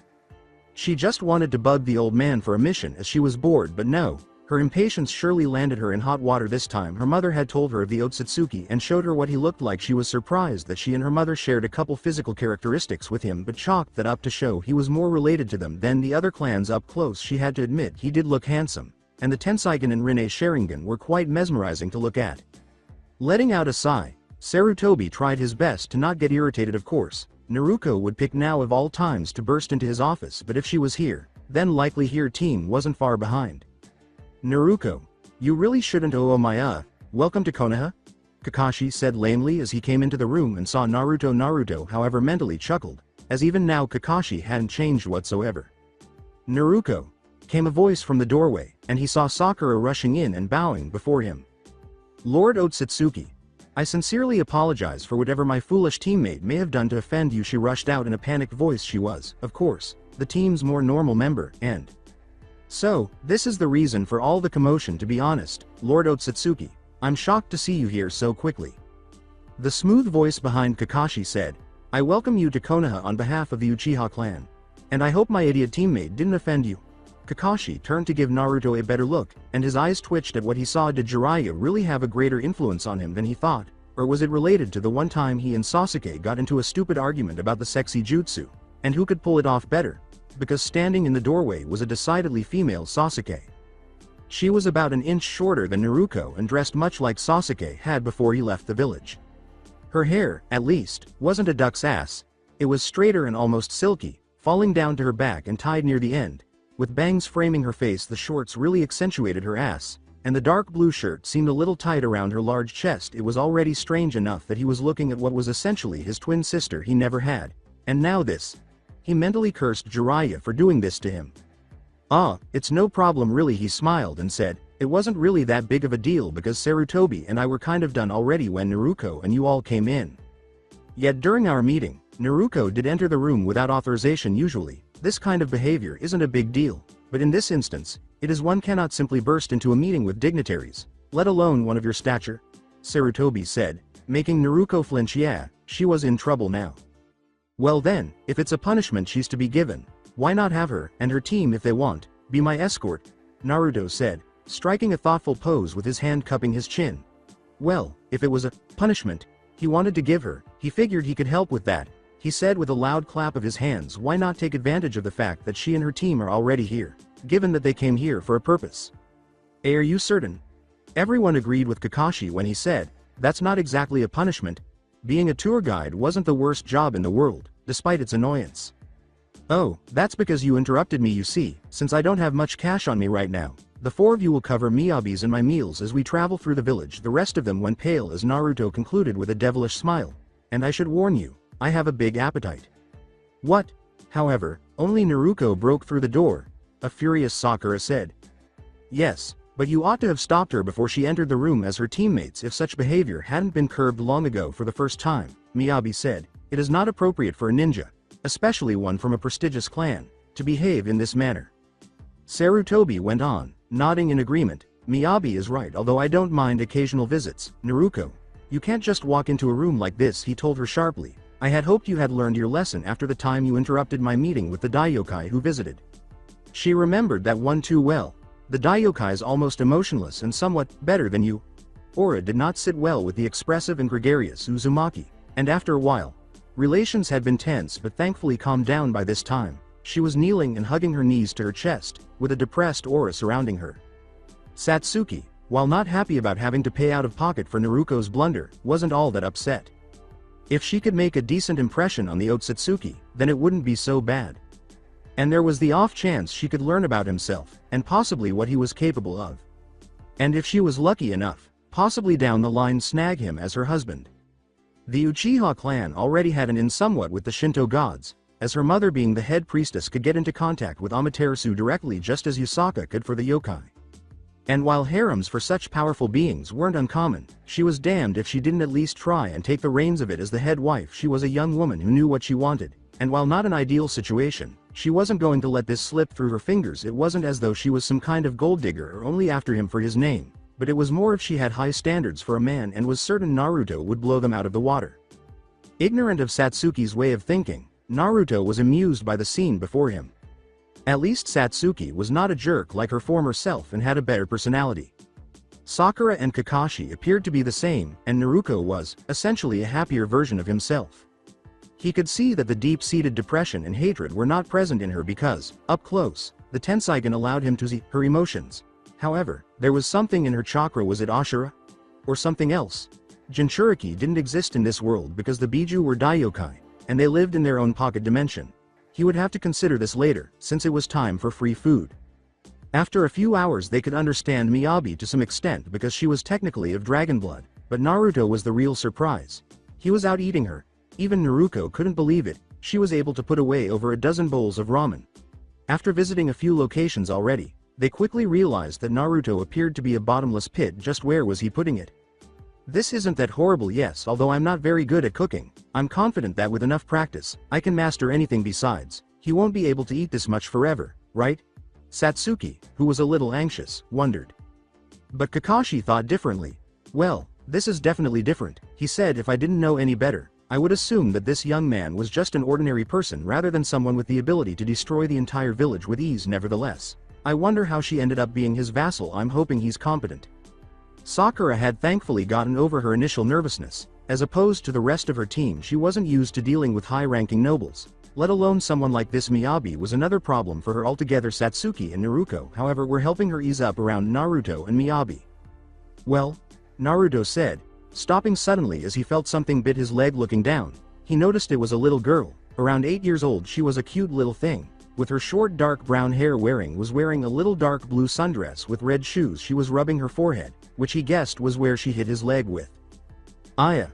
The voice of a woman, who also had dark brown hair and wore a yellow sundress, approached her and hurried to her side. She checked on her daughter before turning to face Naruto, and her eyes widened in fear.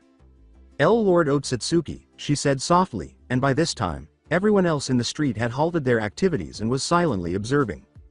The Rinne Sharingan and the legendary 10-tailed beast she supposedly controlled had made Japan a major force, catapulting the already great power that Japan possessed. Naruto was about to jump in to help, but Kakashi held her back. She was about to protest, but the serious look in his visible eye stopped her, and she relented. She knew why, of course, but she didn't like it. Kaguya's power was fearsome in the days when she was around, so much so that she had slaughtered countless gods, monsters, and powerful warriors who sought her out for their own self-serving desires. Even her children, though not as powerful, had defeated their share of powerful enemies. Because of this, the people revered and feared those of the Otsutsuki. Madara Uchiha and Hashirama Senju were among the strongest descendants of the sage's lineage, but even they lacked a Rinne Sharingan, let alone the enigmatic Tenseigan that Naruto possessed. As a result, they were terrified of Naruto, with some believing that the Rinne Sharingan itself drove her insane and that Naruto was little different from the goddess Kaguya. The mother, trembling in terror, lowered herself to one knee and slowly extended his hand, and, fearing the worst, she closed her eyes and tightened her grip on her daughter as Naruto turned to face them. "How is your daughter doing?" He put his hand on her shoulder and said, "I'm sorry for not looking where I was going and bumping into her like that." She slowly looked up at him in shock, wondering if he wasn't upset and if they weren't being destroyed. "I'm all right. It didn't hurt because I'm an adult." Aya smiled and said, "The little girl." "Really? That's wonderful to hear," Naruto remarked as he assisted the mother and daughter in standing up. Naruto shrugged his shoulders and turned back to the mother and daughter, wishing them a good day. Returning to his guides, he saw all of them grinning at him. The assembled crowd had stunned expressions on their faces, and it took them a moment to realize that Naruto was staring at them before they quickly scattered. "What?" Naruto pondered out loud. "Oh, nothing at all. In any case, should we end the day, or was there somewhere else you wanted to go?" Since it was now late afternoon and would be dark in about an hour, Kakashi asked. "Maybe, sir, we ought to arrange for accommodations for our visit." They hadn't really decided where they were going to stay, so Miyabi said, "We're going to be here for a while." She didn't mind staying outside because she had been doing that for years, but it wouldn't look good if her lord slept outside like a vagrant. "Yes, I suppose you're correct. Shouldn't we?" He abruptly stopped, his eyes widening slightly at what he recognized as Ichiraku Ramen. The stand itself was a little bigger than he had remembered, but it was unquestionably the same location. Ichiraku Ramen. A trip to Konoha wouldn't be complete without at least one bowl. After following Naruto's gaze, an ecstatic Naruto said, "You're not serious? Are we going to finish up at a ramen place after all the upscale restaurants we visited today?" Sakura silently agreed with Satsuki's incredulous statement. "What do you mean by, just a ramen place? I wonder. By far, Ichiraku Ramen is superior to everything else we've tried." Naruto spoke in a furious manner. "The only reason for that is that you might as well breathe the substance rather than air." Satsuki glared at Naruto and remarked, "To be honest, you would be enormous with how much you eat if it weren't for your Uzumaki genetics." Kakashi interrupted them as they were about to start another argument, saying, "Well, it certainly looks like he's interested in some ramen, considering he's already inside of the stall." They turned to see that he and Miyabi were now seated and placing their orders. Sakura sighed and followed, while Satsuki stood there and sighed in frustration before entering the stall, while Naruto used this moment to give Satsuki a smile and a victory sign with her fingers before sprinting into the stall to join them. Kakashi chuckled to himself, "Hey, while I wasn't expecting this, it looks like a taste for ramen might just be an inherited thing." Everyone, including Satsuki, was enjoying the pleasant atmosphere the little shop gave off after they got in and placed their orders, and Naruto had to suppress his desire to see old man Tucci and Ayame again. Naruto was able to strike up a conversation with the others because he felt warm and fuzzy just being in Konoha and at the ramen stand, as if the war that destroyed his world had never happened and everything had returned to normal. After they finished a couple bowls, the joyful atmosphere was cut short by a voice. "Come out here now, Naruto." An irate female voice that most of them were familiar with yelled. "Mom, it's nice to meet you here." As Naruto emerged from the booth, Kushina gave her a glare. "Do you realize how long I've been trying to find you? You're eating ramen when I told you that you should have been home by now to take care of clan business. I know that ramen is delicious, but really?" Naruto puffed out her cheeks in outrage as she said, shaking her head in disappointment. "I'm on an escort mission, though, Mom." Before her mother could reply, she said, "Here, let me show you." As she exited the stall, she saw Naruto, whom Naruto was dragging out of the booth, and anything she was going to say died in her throat. One of the main people he didn't think he would be able to handle seeing was Kushina Uzumaki, who was standing right outside the stall. Her irritated expression quickly gave way to a gobsmacked one, but she was still just as gorgeous as he remembered seeing her in the seal. "Nice to meet you, huh? This wasn't how I wanted this to go at all." Naruto uttered haltingly. I'm not prepared for this. He let out an inward scream. What? But I assumed someone tell me. Right now. How the hell had this happened? Kushina asked, completely bewildered. Excellent before my lord and I had finished our meeting with the Hokage, Naruto interrupted. Miyabi stated in a matter-of-fact manner. She and her team paid for our meals and gave us a tour of the village as punishment. After the explanation, Kushina grimaced. Obviously, she stormed into the office. Oh, this was perfect, Kushina thought to herself. Now he probably thinks the Uzumaki are a bunch of idiots. Hey, it wasn't so horrible after all. We finished with a delicious bowl of ramen after spending some time in Ni's company. It's not really that big of a deal, Naruto said, attempting to defuse the situation. Besides, by the time she entered the office, the old monkey and I had essentially finished talking about it. Kushina blinked in surprise, and then a smile appeared on her face. Old monkey, huh, she said, and then she began to laugh, recalling how she and her daughter used to call Sarutobi. After a few moments, she was able to relax and turned to face Naruto with a big smile. Naruto also smiled slightly when Kushina said, you know what, I think we're going to get along just fine.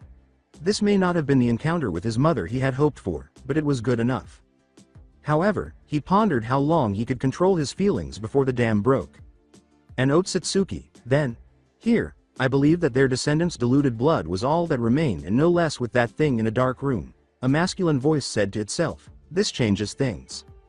The home of the Uzumaki clan. It took months to patch things up with the Daiokai, and Kushina was unsure of what to think after learning what her daughter had been up to and meeting the village's new Otsutsuki guest. She was worried that things would go south quickly. Sarutobi's feelings on the matter be damned, and she had wanted her meeting with him to be in a more controlled environment should things go wrong, not with her impulsive, even if she meant well, daughter. Fortunately, though, her cousin seemed much more normal than she had initially thought. Since he was the first pure-blooded Otsutsuki in over a millennium, she didn't really have much to go on about how an Otsutsuki would normally be, but she could only assume that he was more closely related to the Uzumaki and Senju than the others because of his oddly similar facial features and how comfortable he seemed with her daughter and her team. She asked him if he had a place to stay after everyone had finished eating at Ichiraku, since she had heard nothing of the sort, and when he did, she invited him to stay the night. Satsuki appeared to want to object, wanting him to spend the night at her clan's compound, but she knew better than to argue with her aunt, Kushina, at least not in front of their distinguished guest Miyabi. Naruto and Naruko then went to the rather small clan compound, which wasn't as large as some nobles would do, and after they had settled in and had tea, Kushina made the decision to try to get to know Naruto better. He didn't seem like a bad guy, but there were still too many questions she wanted to ask, like why he came to this world, what kind of world he came from, why he left it at all, whether there were more Otsutsuki where he came from, and if not, well, that would explain most of her other questions. She had to be careful not to get too personal too quickly or she risked ruining any friendship she might have with him. Kushina was a little worried about the Hyuga because of their traditions, and how Naruto would handle them. If she was right about how much of an Uzumaki he seemed to be at heart, he would probably tear the main branch apart. The Uchiha, besides being a little stiff, she didn't really mind. She is, after all, good friends with Makoto, though her oldest Izumi could learn to relax a little. Naruto clarified that he had intended to stay in the village for at least a week, visiting both the Hyuga and Uchiha clans. She began to fully understand how shut-in Naruto was, wherever he came from, as he continued to talk about his plans. Fortunately, Yasaka and Izumi were able to fill in many of the gaps Miyabi had in her knowledge of the outside world because of her isolation, but he still didn't know much because he only spent a short time with them in Kyoto before coming to Konoha, which was problematic because he wanted to visit the other villages, see some of the yokai clans, and see the rest of the country. If not the world, he had enough enemies for simply being himself, and some for taking Miyabi under his protection. It was probably going to be busy enough visiting the other two clans, so she tried her best to push those gloomy thoughts out of her mind so as not to ruin the mood. Yes, there were other clans, but the big three in Konoha were much more important than them. At least initially, the visit to the Hyuga clan went well. They were thrilled to have him at their compound, but they were not happy to have Miyabi there. They attempted to, politely, have her wait outside, but Naruto wouldn't have any of it. To put it plainly, if Miyabi wasn't allowed in, Naruto wouldn't ever set foot in their compound. They reluctantly gave in. After that, everything went fairly smoothly. They sat down to tea and engaged in idle conversation. One of the first things Naruto asked about was Hiyoshi's daughters, which caused many of them to grimace. Based on this, Naruto assumed that Hinata was still the same, and as a result, her kinder nature didn't make her a fan of the clan's elders. Hiyoshi was the one to explain to him why they weren't there. Their clan didn't exactly take the same approach as the Uchiha. Though some had taken up weapons training to see which ones would work best with their Byakugan and fighting style, the traditionalists didn't like it, but the clan had to adapt. Hiyashi also explained why his daughters, Hinata and Hanabi, hadn't arrived yet. They had reportedly been undergoing a lengthy ritual that took a long time to finish, but Naruto had arrived much earlier than anticipated. Apparently, they had been undergoing a purification ritual for him, their esteemed guest. In preparation for his arrival, Naruto dismissed this, promising to see them later. Eventually, though, Naruto got to the core of what he really wanted to talk about, the branch family. He brought it up because, of course, he remembered that Neji and others like him had suffered greatly under their clan's cursed seal, to the point where, to some in the branch family, death was something they welcomed because, at the very least, they had more choice than being a glorified slave. He wasn't sure how he felt about Hinata, but she helped him during the fight when Nagato attacked the village as Pain, and at the very least, he would ensure that the Hyuga clan would be united, even though it would be a pain in the ass. You want us to unite the Hyuga clan as a whole and get rid of the caged bird seal? Perplexed by what Naruto wanted them to do, one of the elders asked. That is correct in my opinion. There is no justification for the continued use of the caged bird seal. Furthermore, more than half of your own family members are forced into the servant class. In the end, you could still have a ruling main family like Hiyashi currently is, Naruto remarked, preparing for the headache these ancient fossils would cause him. However, we've had it for so long that it's practically a clan member. Furthermore, even if we did, what would stop them from attacking us at will later? Another elder, who, in contrast to most Hyuga, had gone bald, asked. Oh, assaulting you? Surely you wouldn't be mistreating your own flesh and blood? After all, it would only make sense for them to attack you if you ruled over them and mistreated them in some way, but the esteemed and honorable Hyuga clan wouldn't dare do something so heinous and barbaric as that, now would they? Questioned Naruto, giving the elders a steely glare, making them all flinch. One of them, however, seemed to take offense at what he said and glared at him. Hiyoshi, Naruto believed his name was. What if we do, then? Theirs is the Hyuga's weaker blood. If the purer blood of those in the main branch ruled over them, so what? Hell, they ought to be thankful that the more filthy ones aren't just eliminated. He spoke passionately, and the room fell silent for a while. The other Hyuga members were largely shocked that their fellow elder had just said all of that, in front of Naruto, no less. Before Hiyashi could attempt to express regret for his clansman's terrible opinions, the room's pressure suddenly rose, and Naruto's eyes glowed with strength. TCH, how repulsive after all these years. This is what has happened to the Hyuga clan.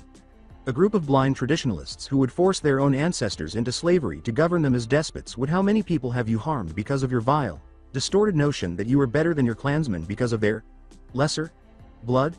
With a menacing smile on his face, Naruto said, well, perhaps if you were in their shoes, you would comprehend better. The others shuddered. In their position, what do you mean? Fearful of the response, Hiyashi asked. Well, as you are aware, the Otsutsuki are the ancestors of your entire clan. However, unlike me, you cannot be regarded as Otsutsuki. Some of them were starting to understand what he was saying when he said, at best your blood can only be considered watered down. Or better yet, impure, to my own, and so, by your own logic, elder, you get your right to rule over the others as their blood is weaker than yours, yes? According to that reasoning, since your blood is far weaker than mine, I am entitled to rule the entire Hyuga clan. To be honest, he was bullshitting all of this. He didn't want to take over the clan, but the old bastard infuriated him so much that he would be damned if someone like him got away with what he said and continued to abuse the branch family as a result. I could easily make all the Hyuga clan equal, and make you wear the caged bird seal as well. He concluded his speech with a sly smile. However, that is absurd. That is simply not possible, a terrified Hiyoshi said. Are you unable to? Not able to? Hyuga, who are you to dictate to me what I can and cannot do? Everyone in this village is aware that nobody has the strength or chakra to oppose me. The whole village would ultimately be helpless against my power, even though some might be able to fight back. Even if it means getting my hands dirty, I will establish the law and take control of this clan to put an end to these acts of depravity and barbarism. Originally, I came to this world in peace, hoping to reunite with my somewhat distant relatives. You have two options. Either comply with the request or try to argue with me, in which case I'll just bulldoze you and finish it regardless. Naruto, growing weary of these people and their nonsense, said in a menacing tone. The only difference in the end is if you'll still be here by the end of it. His chakra was beginning to show and flow off his body. Another elder interrupted Hiyoshi before he could say anything more. Very well, your lordship, your will be done. The caged bird seal as it currently exists will be completely eliminated, as will the branch family. It only took a moment for the others to nod in agreement. Hiyoshi appeared to be about to object, but Naruto's stern stare stopped him in his tracks. He forced himself to nod in agreement, and when he realized that everyone else had agreed, the pressure vanished. Wonderful. Could you now assemble the entire Hyuga clan so that we can begin? Naruto's voice was too happy as he spoke. Afterwards they had already called back everyone who had been on any kind of mission beforehand, so it wasn't that difficult to get them to gather the entire clan. As they started to arrive in the vast open field that the Hyuga clan had on their clan grounds, Naruto could only sigh inwardly at how things had turned out. He didn't want to have gone that far, but he owed it to Hinata and Neji to remove the seal. Perhaps at some point he could get Kushina or another Uzumaki skilled enough in seals to make a version that wasn't essentially a slave collar, and simply retained the functions of protecting the dojutsu. He was certain that the Uchiha would be more than happy to have access to it as well. When he first acquired his chakra cloak during the war, he was able to instinctively grow Kakashi a whole new eye and save Might Guy from death. He didn't understand how he did those things exactly, but he learned that to some extent he could use the creation of all things technique back then, so if he willed it, his chakra would respond to it and act accordingly. The only real problem was that he'd have to access his chakra cloak in order to remove the seals, since he hadn't had time to perfect that technique without entering that form at this point. However, he simply couldn't use it to its full effect outside of his chakra cloak.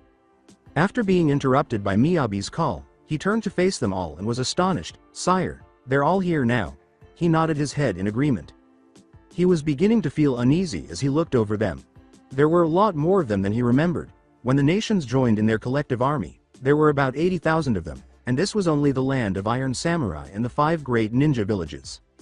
Naruto wasn't sure how many ninjas were from each village, but it was safe to assume that about 15,000 of that army was from Konoha, because the villages were in their own strange little side dimension that Hagoromo and his brother had created for them, allowing them to live in relative peace. It was quite a shock to see at least a couple hundred Hyuga all gathered on their clan's grounds, which he had to admit they had even more land than he thought they had.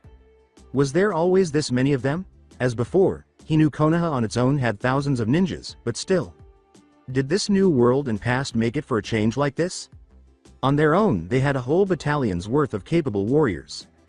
But among them he could see a great deal of children as well. Some of them bearing the caged bird seal as well, which he frowned at. To bear something like that such an age, forced upon them by their own family, was sickening. He would be sure to either make version of the seal they all could wear safely, or simply destroy and permanently remove it altogether afterwards. Seeing the children and their parents of those in the side family, Naruto felt a surge of confidence in what he was doing. With one last look, he saw that a barrier had already been put up. Good. He didn't need the village losing their minds over what he was about to do. He just hoped it held. Taking a deep breath, he called upon the Tenseigan. Activating the Tenseigan chakra cloak, Naruto gained a very similar shroud to when Toneri and himself had used. Unlike Toneri, whose was purely cyan-colored, and his old one which was golden, Naruto's had now changed to be a veritable rainbow of bright shifting colors. And instead of 6 Magatama markings on his collar, he had 10. The rest stayed the same, being the dark markings over his eyebrows and lower eyelids, and the horn at the top of his head, giving him 3 in total. Now the shroud was constantly radiating flickering flames of chakra, and his clothing and hair continuously billow upwards as if caught in a strong breeze. There were several truth-seeking balls that had automatically been summoned by his activating of the shroud. However, the Hyuga who were watching were blown away by this. They were proud to see that their dojutsu was capable of such power and wasn't just the lesser eyes of the Otsutsuki, who some said they were for not having more power than the Sharingan. Everyone knew the power of the Sharingan and the Mangekyo were capable of to some extent, and the powers of the Rinnegan were somewhat documented, but this, no Hyuga in history even came close to this level of power. The branch family wanted justice for what had been done to them, but Naruto wanted peace and unity among them. While they weren't exactly happy about simply enduring the years of servitude and humiliations they had to endure, it was ultimately a small price to pay for being free soon. Almost all of them fell to their knees in reverence to Naruto, some out of fear of his power, some out of respect, but most out of pure joy and hope of what this meant. What's happening here? Naruto's eyes widened as he turned his head to the side and saw a couple of Hyuga, one of whom was Hinata. In all honesty, she didn't look any different from how he remembered her. She only seemed to be wearing a plain white kimono, which, from whatever ritual she was performing, really showed off her figure. She usually wore loose-fitting clothing, as far as he could recall, but was she always that well endowed? In addition to her, he could only assume that she was her sister Hanabi, who was a little thinner and didn't quite have the bust her sister had. but she had a nice tan going on, indicating she spent a lot of time outside. And there, standing off to the side, was Neji, who gave Naruto a rush of relief. Firstly, he was relieved to see him alive again, and secondly, he had so far seemed to remain a man rather than change into a woman. Honestly, he wasn't sure if he could handle too many more old friends being different genders. The caged bird seal is being eradicated, and Lord Naruto Otsutsuki is bringing the main and branch families together. Additionally, you ought to be treating him with the appropriate deference, just like the rest of your clan, Miyabi said, a little irritated that the clan's apparent heiress was running late while also failing to treat her lord with the appropriate deference. However, Hinata, Hanabi, and Neji could only watch her in disbelief. The man covered in rainbow chakra was, of all people, the Otsutsuki, and he was going to bring the two sides of the family together. They had hurried back after sensing the evil chakra spike, which at this point was also attracting the attention of the rest of the village. Getting rid of the bird seal in the cage. I can't believe this is even happening, Neji muttered. Unable to comprehend what was happening, he was so shocked that he didn't realize Naruto was in front of him until he felt his headband being taken off. Naruto, still wearing his Tenseigen chakra cloak, lifted his right hand and placed it on the seal on Neji's forehead just as when he healed Kakashi's eye. He had not exactly known what he was doing, but rather had a gut instinct about what to do. He covered the seal with his hand, focused on it, and then took it off and stepped back, leaving the seal glowing on Neji's head before vanishing forever. Hinata, who could hardly make sense of what was happening, said softly, "It's gone." Her sister wasn't any better. Neji gripped his forehead, still feeling the warmth of the chakra, and quickly grabbed his headband to use as a makeshift mirror. When he saw that the seal had actually been removed from his forehead, he gasped and began to shake, tears starting to form because he didn't know how to handle the wave of emotions he was experiencing. Naruto pointed to them and said, "You're free now. Soon, all of the branch members will have their seals taken off, and you will all be one clan. This barbarism of branding and enslavement ends here, but it is up to you all how you proceed from here." Naruto shocked them once more by bowing to them in apology, saying, "I'm just sorry I couldn't be here sooner to do this. I know this is a lot to take in all at once, but I'm going to be counting on you two to help with this transition, all right?" Naruto said, straightening himself up after they had been silent for a few moments. He then looked at Hanabi and Hinata's shocked faces and gave them a bright, wild smile. Hinata nodded stupidly. She had left earlier today to purify herself for the meeting with the Otsutsuki, but she returned late to discover that the very person her entire clan had been hoping to meet had just destroyed the caged bird seal. She had fervently hoped that one day, despite the difficulties that would arise, she would be able to unite the clan, but this was only a dream. After all, who would expect a legendary Otsutsuki, bathed in rainbow-colored chakra, to appear and answer her prayer? Oh wait, nope, there it goes. Her vision quickly fading, she soon fell into Naruto's arms, who moved to catch her before she fell. In an instant, Hiyashi was by their side. He was a bit of a jerk, but he still loved his daughters, and both Hanabi and Neji were concerned about her. It appears that she was unable to cope with all of this. "I apologize for that," Naruto said, not realizing that his actions might be too much for some people to handle. It took a long time to remove all the bird seals from the cages, even with the help of several clones. Naruto was extremely happy, even though he didn't like seeing people upset, let alone some of them just breaking down completely at having their seals removed and being free. Although he would have to keep an eye on the clan to make sure their transition from being split as they were to a united clan went smoothly, he felt confident that they would be able to sort things out, especially since many of the twins had become his priestesses, for some strange reason. "Dude, I feel like eating," Naruto lamented. "I should have stayed at the Hyuga compound for something to eat before leaving." Although removing the seals of a couple hundred Hyuga wasn't particularly taxing on his chakra, he still hadn't eaten in a long time. Miyabi pointed out the food establishment and said, "There is a dango stand right over here, sir." Naruto glanced at it before shaking his head rapidly. "No, I'm not a big fan of dango. We'll simply return to Ichiraki for ramen." He walked past the location and said, "It's better than dango anyway." Shortly after, they heard a furious, "What?" yell from inside the stall before someone hurried out. "Who the hell do you think you are saying ramen is better than dango, huh?" As Naruto turned around, he saw a familiar-looking woman with purple hair wearing a trench coat. His eyes widened slightly, and he realized that she was Anko, the proctor of the second exam. "The crazy woman who cut my cheek and licked my blood," he thought, shivering a little. "My lord," Naruto Otsutsuki would have said that. "Furthermore, who are you to inquire about the foods that my lord prefers?" asked an irate Miyabi. Her hand on her sword. She knew full well who this was. After all, Orochimaru had marked her for some obscure purpose no one knew what for, and Anko bore hatred to her father, and wouldn't have been surprised that to some degree hated her just by association for it. Blinking in surprise, she looked over to Naruto, and taking in his features for a moment, she thought to herself, oh fuck me. Most of the people of Konoha knew better than to mess with her, and while she wasn't all that well liked, Kushina stood up for her, which gave her enough protection to at least lead a normal life. While smaller than the other two major clans, they were far from weak to an extent she was able to get away with being a bad bitch to people who pissed her off, but an Otsutsuki, one of the people who commanded chakra on a level no one alive could dare hope to match, if not possibly take it away from them forever. Yeah, she wasn't getting out of this unscathed. Noticing the growing look of shock and a bit of fear, Naruto frowned while he wanted to mess with her a bit to get back at her for scaring him during the Chunin exams. Despite that history no longer existing technically, he didn't want people to be afraid of him well, at least those who weren't his enemies well. He could still mess with her a bit, but now was also a good chance to do something that he needed to do. Oh, yes, I did mention that I prefer ramen to dango. Well, what will you do about it? Naruto asked in a cheerful tone. Sensing the mixed feelings Anko was experiencing, she was still terrified of him, but he could also feel her annoyance growing. He wanted to tease her for a little while before he started working.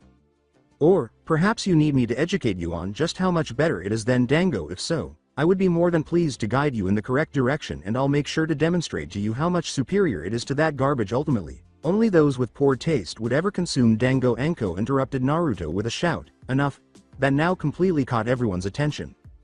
Especially from some noodle-brained idiot. I won't stand here and allow you to disparage my favorite food, said a furious Anko before she clasped her hands over her mouth. Miyabi had a scowl on her face, but what made her tremble a bit was the dangerous look Naruto had in his eyes. It reminded her of the time she got into an argument with Kushina over the same topic, except this time she didn't think she would get out just a bit bruised. Damn it, me and my big mouth. He was essentially taunting me the entire time, so I should have known better. She chastised herself in her head. Should I punish you for insulting you, master? Miyabi was about to draw her sword when Naruto placed her hand on hers, preventing her from doing so while everyone watched in anticipation. No, that won't be required. I'm thinking of something else. Come on, we're heading to a more private place, and before I forget, too. Apologies, dango guy. It's not bad at all. I just like ramen better. It took some time to get Kaguya's bullshit dimension hopping technique down to a sufficient level to not jump to random dimensions, and he was limited to how far he could go depending on the number of people he was teleporting with, because it still required an absurd amount of chakra to use, he said before grabbing both Miyabi and Anko and activating the Aminomanaka. Naruto said, this place will do nicely. Releasing Anko and Miyabi, who were both confused by the abrupt teleportation, they ended up in one of the village's numerous training grounds. What will it do? Anko said uneasily. She insulted what amounted to a very high-ranking noble, despite the fact that he started it. In a moment, you'll see, Naruto said gravely, but for the time being, I need you to take off your coat. Anko blinked a few times in shock before a huge flush appeared on her face. Are you for real? You only went through all of that to get me for yourself? You could have asked me out or something first, even though I know I'm attractive. Anko yelled, embarrassed. She is a master of points. All of this was needless. Despite my inexperience, I would be more than happy to satiate your desires, she added, blushing. Anko gave him a suspicious look as Naruto explained. I mean, so I can get a better look at that thing on your neck and get rid of it. Naruto couldn't help but facepalm at their reactions. He really should have phrased that better. How are you even aware of that? Hell, why do you care, and why do you think you can get rid of it? With suspicion, she inquired. Naruto gave her a dry look and then pointed at his eyes. I detected the abnormality in your chakra a while ago. When I concentrated further on it, I noticed that it wasn't even your chakra, but something else's chakra implanted into you, so I figured I would help you out and get rid of it. That still doesn't explain why you even care enough to do anything about it, or why I should have faith in you as well. What exactly do you gain from this? Fine, don't believe me, he said, sighing. I had hoped this would have been easier, but it made sense she wouldn't trust him, but this was getting annoying. He just wanted to get the thing off her, and she wasn't making it easy. I am an Otsutsuki with chakra skills that no one else can match. It would only be slightly more difficult to get rid of your seal because I just took out all of the caged bird seals from every Hyuga branch member earlier today, but I won't try to persuade you otherwise if you want that parasitic soul piece stuck in your neck to remain there, he said, shrugging his shoulders. But Anko was still processing what he had said. Parasitic soul piece. She spoke slowly as she tried to take in what he had said. Nobody who had previously examined it had mentioned that a soul piece was inside the seal, not that anyone had much knowledge of it anyway. That's right, even though it's a little harder for me to tell, I can attest that there is a piece of him inside the seal. Given how close you are, Miyabi stated in a neutral tone. I would recognize that taint anywhere. Although she didn't particularly like Anko, she was more than happy to assist in removing the curse seal and interfering with whatever scheme the bastard had involving her. She gripped the curse seal around her neck, her eyes widening in horror. And that's why you want to get rid of it then, huh? It sounds like something he would do. So I can understand it being a piece of his soul stuck there. However, what assurance do I have that you will be able to remove it? It has existed for many years. What would happen even if you managed to get it out? Anko, my word is all I have to offer. Since Hagoromo and his brother Hamura walked the lands, I possess abilities that no chakra user can. I'm sure I can remove it from you and repair any harm it may have caused from being on you for so long. You are more than welcome to have someone present during the process. If that is insufficient, he could just as easily hold her down and do it now, but it would be easier if she was willing. A friend. Hell, even let the Hokage know and be there personally, Naruto said, hoping she would let him do this. Anko's confusion over what to do was evident on her face. She had heard about the Otsutsuki legends and their power, and since there were so few non-gods who had lived in that era to tell of their true power and abilities, it was difficult to imagine. After all, Izumi was supposed to be even more powerful than Madara, and he and Hashirama were ninja monsters. Hell, they had been regarded as at least demigods in terms of strength, and an Otsutsuki was supposed to surpass them all in terms of strength and ability. I don't understand why you are being so hesitant about this. To put it simply, you are looking a gift horse in the mouth, Miyabi. Growing weary of Anko's hesitancy, said, even if you were to die, it's not like my lord couldn't bring you back to life. I understand what you're trying to do, Miyabi, but please, she shouldn't believe that she had any chance of dying. He reprimanded her, saying, besides, bringing someone back from death would take a lot out of me, so I don't want to use that technique unless absolutely necessary. Miyabi immediately bowed in apology, and Anko gave them a disbelieving look. Did they truly just discuss my death and resurrection as if they were discussing the weather? Anko thought to herself, shaking her head. She looked right at Naruto and said, fine, I'm choosing Kushina Uzumaki because you mentioned that I could bring someone in for this. We'll proceed if she agrees because she has previously supported me and stood up for me. Naruto grinned at that. At last, they were making progress. Afterwards, I apologize, but what specifically are you going to do? Asked Kushina. Not sure what she had just heard. The day was already hectic enough as it was. The village was still somewhat on pins and needles with having Naruto in the village, and those in power were trying to keep things calm. Then Naruto went to the Hyuga clan and blasted his chakra to absurd levels. Before he had sent a clone to ask for her assistance in putting up a barrier. He hadn't explained exactly what he was doing, but that he was going to need one for sure, and she complied. She hadn't been expecting the monstrous surge of chakra he unleashed when he used the power of his Tenseigen. While she thought it was complete overkill, he said he did it in the name of uniting the Hyuga as one family and eliminating the caged bird seal. Despite nearly causing a village-wide panic had she not been there to keep his chakra from mostly being felt, she was ecstatic at what he was doing. For so long she had tried to get that stingy-ass clan to do something more constructive with the seal, but they wouldn't budge, and while it wasn't the most conventional way of getting it done, he did it, and for that she was grateful. But now, a couple hours after that, he came back to her, with Anko by his side. Apparently, they were going to try and get rid of the cursed seal on her neck. They explained that they were going to get rid of it, along with the soul of Orochimaru that resided inside of it. Now that threw her for a loop. The cursed seal had a piece of that monster's soul inside of it. It sounded like something the monster would do at the very least. You should definitely alert me in advance if you're going to pull a stunt like this, Naruto, after eliminating the caged bird seal and altering the entire Hyuga clan. This? Are you attempting to make me look foolish? She said, glaring at him. Well, I hadn't intended to go that far with the Hyuga, and I couldn't let Anko here suffer with that parasite on her neck any longer, Naruto said with a shameless smile and a somewhat sheepish expression, particularly when I can take action to address it.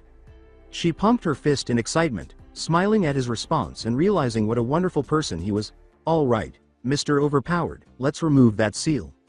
With a mat set up in the center of the room for Anko to lie on, she laid there on her stomach with her jacket off. She directed them to a large, open room that was usually used for sealing experiments, and it was heavily reinforced to withstand explosions and backlash from unsuccessful seal experiments. Given what they were about to do, she couldn't think of a better place to start things.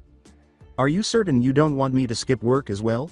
It was more to try to calm my nerves by having fun with him, Anko said teasingly, but she was happy to see the blush on his face.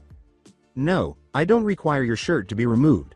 I just need space to reach the cursed seal. Really, just because he trained under Jiraiya didn't make him a pervert. Alright, he could appreciate attractive women, but damn it, He wasn't a super pervert, Naruto said angrily. Naruto complained about being teased while the others laughed at his response. All right, that's enough fun. He said it's time to start working. Will you proceed in the same manner as you did with the Hyuga? Kushina inquired. Naruto replied, no, I can't, shaking his head negatively compared to this. Their branding was more straightforward here. I'll be using the Rinne Sharingan more often than the Tenseigan. I should be able to use the Rinne Sharingan's powers to remove it, or at least isolate it from the rest of Anko's body so that Miyabi can pull it out herself, he said, and everyone nodded in agreement with the plan. There is an actual piece of a soul fragment. He exhaled a calming breath and placed his right hand on her curse seal. Before Anko could react, she sensed that Naruto was pouring his chakra into her entire body in an attempt to cleanse her system of the tainted nature chakra that had been slowly seeping into her for years. Even though the seal had never been fully activated, it was still functioning on a small scale because it was a piece of Orochimaru's soul, which he couldn't simply remove like the caged bird seal. Rather, it was a parasite that had been burrowing inside her for years, so he had to remove it from her system before removing the source. Anko, on the other hand, was breathing heavily and blushing all over. She had never experienced anything like this in her life. It was like a full body message, but inside her body, and much better. Normally, she felt a little pain from the curse seal along with a constant feeling of being covered in grime. But now there was only pure bliss. Whatever he was doing, it was worth it so far. She would still want answers, but she was going to enjoy it. Naruto, on the other hand, was starting to perspire. He really ought to have waited a little while longer before doing this because, even though it was only a fragment of soul, it was buried deep inside, and he didn't want to risk tearing Anko apart from the inside out. He was almost finished ridding her body of the corrupt chakra, but he still had to safely remove the damn parasite, and the damn thing wouldn't budge before he could wonder what she was doing. The damn thing he'd been trying to remove from Anko for some time. Miyabi appeared next to him and put her hand on his. In her hand was now some sort of blackish-purple orb that bore the symbol of the curse seal Anko had, and there seemed to be something wriggling around inside of it. You can now stop using your chakra, Master Miyabi said. Anko has already passed out. In reality, Anko had gone completely limp while in the limbo clones grasped. Naruto turned off the flow of chakra and picked Anko up bridal style, looking both content and exhausted. Miyabi, thank you. I wasn't entirely sure how to safely extract that from her. Are you fine holding that though? With concern, he inquired. Miyabi gave a light nod. Yes, this is merely a small fragment of his soul. I'm managing it flawlessly, but what do we do about her? She is not a cause for concern. She can rest in the room I have for her. You did her a great deal. Man, Naruto spluttered in embarrassment as Kushina teased. With that look on her face, it looks more like she just got the best sex of her life than anything. And as soon as she can, I'm sure she will express her gratitude appropriately though. To be honest, I initially believed that, based on the expression on her face and your statement that you poured your chakra into her, you simply gave her the best sex of her life. Kushina grinned amusedly, taking pleasure in embarrassing Naruto. Although she would go on, there was a more urgent matter. However, what will we do with that object? Kushina pointed to the broken soul of Orochimaru and said, we can't leave it lying around for someone to do gods know what with. It was truly a repulsive sight to behold. It resembled a snow globe filled with poisonous muck, and something resembling a snake was inside. The sight of it gave her the chills. And Anko had to endure this thing inside of her for years? Damn. Kushina's eyes widened at the sight of the blade, which was mostly pitch black with a small trail of goldish silver running the length of it in the center. More than that, though, she sensed the power of the sword as Miyabi simply picked up her katana that she had set aside and slowly stood up with it. She then walked over to the table where the orb was resting on and opened her blade. You seem interested in her sword. Initially, it was the sword she carried with her at all times. However, I offered to empower her sword to the best of my knowledge in order to defeat Orochimaru, given her desire to kill him. Because it will only accept Miyabi as its owner, I was able to give it some semblance of sentience by using the creation of all things technique. However, it has the ability to destroy the soul and prevent regeneration. Kushina's eyes widened in shock and mild fear as Naruto explained.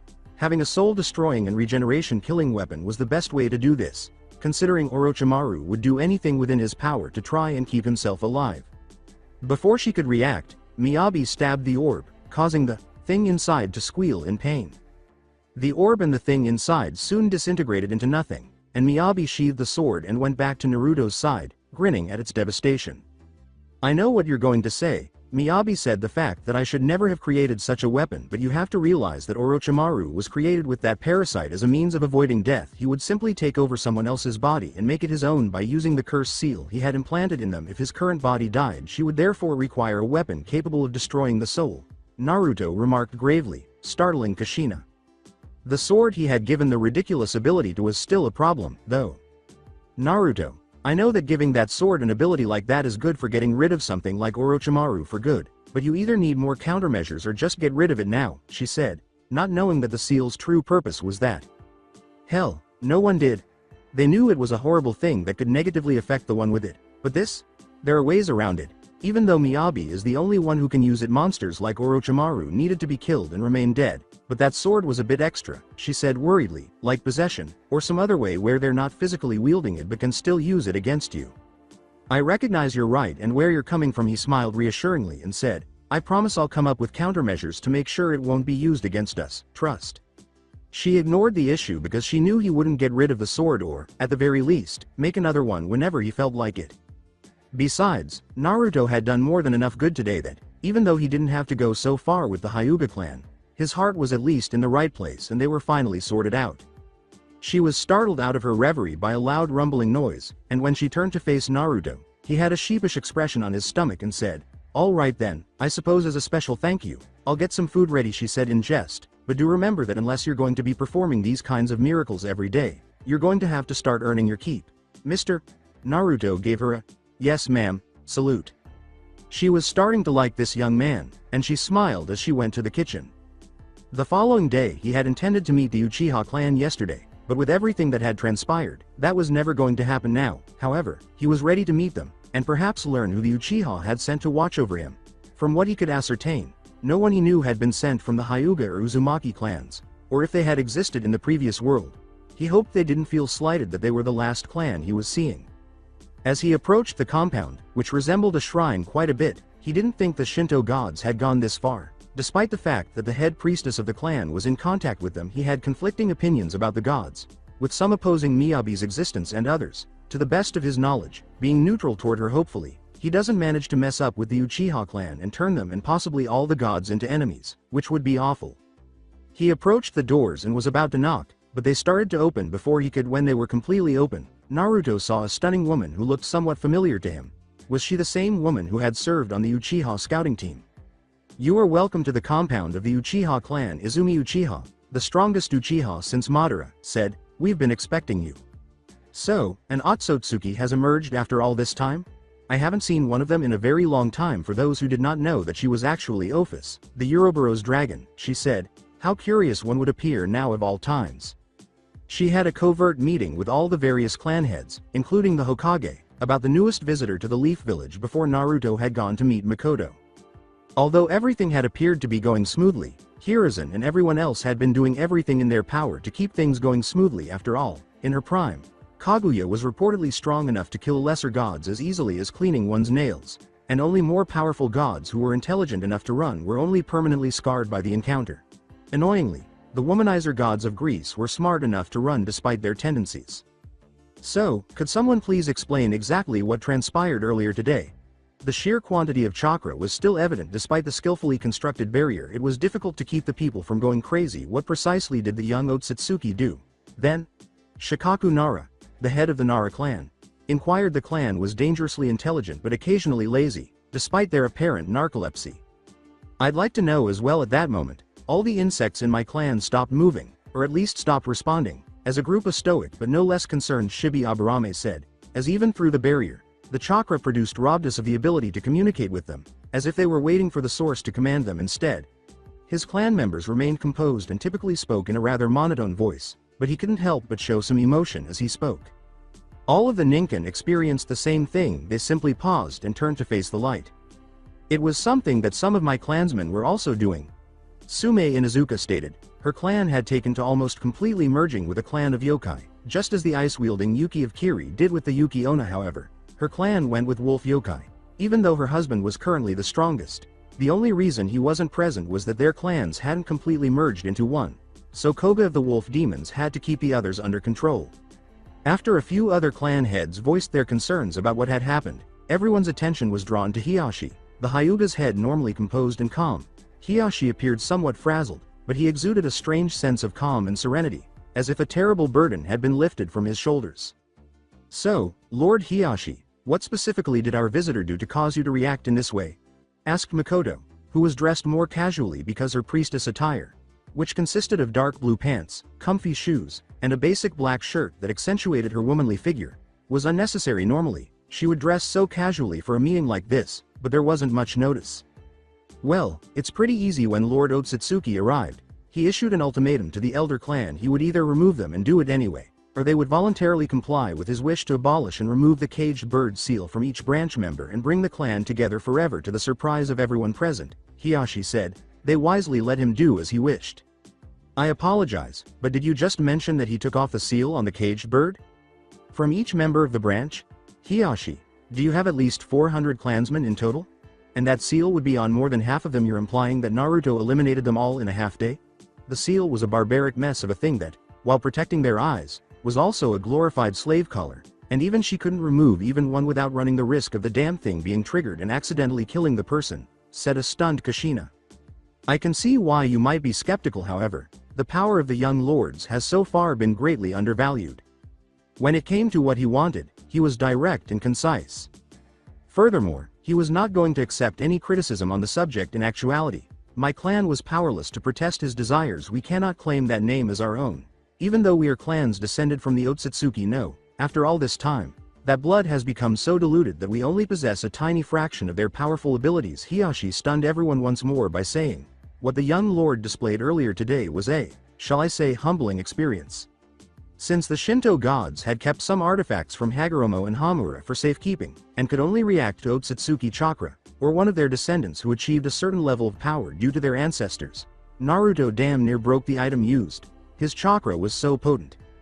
However, hearing and seeing are two different things, and the situation was more serious than they thought. Although it was true that the barrier put in place prevented the actual feel and pressure of the chakra from being felt, it still affected those who were more sensitive to it. "Hiyashi, is he truly that strong? I'll be the first to acknowledge that I was interested in our cousin's potential, but this? As you say, not only is it a high-tier barrier, but it's also easy to remove seals. Trying to make sense of it," Kushina asked. Hiyashi went on with a sour nod. "Yes, the shape he took when he freed my clan is difficult for me to adequately describe, but I'm not sure how strong he was in combat. The earliest tales of the Otsutsuki manipulating chakra that the rest of us couldn't accomplish on our own are, in my opinion, untrue. They are the truth. As you are aware, the purpose of the caged bird seal was to safeguard the Byakugan. It successfully affixed itself to the bearer's eyes and brain, destroying both upon death. Alternatively, it would activate even if a removal attempt was made wearing a veritable rainbow cloak of chakra." The young lord reached out to each branch member and cleaned their foreheads as though he were wiping a small amount of grime from their forehead, but it might as well have been to him, he concluded, leaving the others to ponder. Since there hasn't been a full-blood Otsutsuki in literal ages, it would have been foolish for them, the village with the only confirmed living blood relatives, to try to connect with Naruto in any way. After all, since he hadn't gone on a rampage like Kaguya had in her later years, there was hope the boy was more like her children Hagoromo and Hamura, or at least the children Indra and Asura, which wasn't as ideal as Kaguya, and the last thing they needed was for him to become their enemy. While the entirety of the Shinto pantheon was significantly stronger than most others, it had its own set of issues. The shinobi were hardly unified and were almost constantly competing with one another. Not to mention those that went astray and became traitors, some even going to the devils for refuge, as at that point their laws of reincarnation gave them some level of protection. And it would be an absolute disaster to have a fabled, pure-blooded no less, Otsutsuki turn his back on them to join another faction. Even if he only reached the power of Asura and Indra, they themselves were strong enough to take on at least mid-tier gods and win with little issue. And that was more than a lot of the ninja of today could boast. Yes, cage-level ninja were strong, and there were some who went beyond that, but many could not hope to reach the level of even the weakest of the known Otsutsuki family members. Hashirama and Madara were among the few known ninjas who had achieved a level of power even close to it, and they had long since died. And while Itomi Uchiha, whom Sarutobi could confirm himself was stronger than Madara, that still left them with one confirmed ninja currently who might be capable of earnestly fighting the new Otsutsuki should things have gone south. Even then she would need support, as a Rinnegan's abilities outclassed most things even a Mangekyo Sharingan could do. They were lucky that the abilities of the Rinnegan had been documented and survived for such a long time. But Tsukuyomi wouldn't work as the Rinnegan eyes themselves were fundamentally stronger. Susanoo might, assuming he didn't just drain the chakra of it with the Pratapath Amaterasu, was an immensely dangerous flame, could be blown away by the gravitational-like manipulation of the Diva Path, and while they had a couple other Mangekyo Sharingan wielders, they weren't as powerful as Itomi Hell. If it came down to a fight, there were very few ninjas who would be of any use in a battle ultimately should their fears come true, and Naruto wanted them all dead like Kaguya. They had a great deal of fear of Naruto and what he could do, but they weren't so stupid as to blindly trust him. However, some, like Kushina, were optimistic because she had initially argued in favor of him, saying, if he was evil to begin with, he wouldn't have bothered meeting with Yasaka in the first place. She made a valid point when she said, he probably wouldn't have had much trouble locating any of the villages and simply destroying them at his leisure. What exactly could they hope to do against what now appeared to be an Otsutsuki with matured powers? How do we move forward from here, then? Even though the unification of the Hyuga is fantastic, it will take some time for the animosity to fade. At the very least, the branch members will regard him as their real leader rather than you, Hiyashi, and an Otsutsuki, even though I'm the head priestess. Makoto frowned and said, he essentially already has the Hyuga in his pocket, and it wouldn't take much from someone whose legacy makes him deified already to be able to take command of the clan. It's not so far-fetched to assume that Kaguya had hidden the boy away through time and space to have him fulfill whatever genocidal ambition she had. He could simply be playing nice until he took control of the clans, if not try to take over all the ninja for his personal army. After all, even though Naruto might not have been planning their destruction, who's to say he wasn't planning the destruction of others? The sound of Kushina laughing and letting out a few unladylike, but very Uzumaki-like, snorts of laughter snapped Makoto out of her reverie. Did I say something you find funny, Kushina? Makoto said, her voice a little sharp. After laughing a bit more, Kushina gave her a rueful smile. Honestly, Makoto, you've not even met the young man, and already you're letting your own misguided fears and imagination run wild. Honestly, I thought I knew you better than to judge someone so harshly without even laying eyes on them. Yeah, I get that mean old ancestor Kaguya of ours went crazy, but come on now. If he was a dangerous threat, then I'm pretty sure the greater 9 yokai lords would have come to fight him after all. Before he passed away, Hagoromo personally endorsed them. It has been more than a week since Naruto appeared, and we have yet to receive a message from them. I'm going to assume that they are at least not hostile and are more interested in him than anything else, so why should the rest of us consider him a threat if they don't? Everyone gave her a startled look as she asked. She's got a point. The 9 were entrusted with protecting the great sage's disciples as they dispersed. Shibi Aburame agreed with Kushina when he said, even though they haven't always done that task, considering how warlike we've gotten since then, one would think they would have acted the moment he let his chakra spike when he arrived in our world if they deemed him a threat. A new voice said, while that's true, there are some things you should all be aware of. Everyone turned to see Jiraiya's tall figure standing in the room's doorway. Oh, what was so crucial that you had to attend the meeting? Sarutobi questioned his pupil. What? When you sent word that a living legend would be visiting the village, did you expect me to arrive right away? Smiling, he said as he walked over to the table. Well, do you really have anything helpful for us, or are you just going to stand there and be yourself, unless you've seen something we haven't seen during his brief stay here so far? Since they had known each other for years, it was all in good humor, of course, but Kushina smirked and Jiraiya appeared offended. Jiraiya, please let me know if you have any specific information for us. Even though everything appears to be going well right now, there are still questions about the young man's true intentions, Sarutobi said, drawing a sour sigh from Makoto. Jiraiya scratched the back of his head and sighed, saying, I suppose I'll go to the Shays. As you are aware, the great sage assigned the great 9 yokai the responsibility of watching over the rest of us. Since the great sage has been alive since Hagoromo's time and I am one of the few who have mastered senjutsu, I reached out to the Toad sages in the hopes of receiving some information from the 9. However, I am unable to. The council had closed its doors to everyone. They weren't the most outgoing people, but they never closed their doors entirely when something serious was happening. According to all my sources, they've closed their doors and they're shut tight, and have been seemingly since this Naruto arrived, Jiraiya said gravely, causing everyone else to stare at him in disbelief.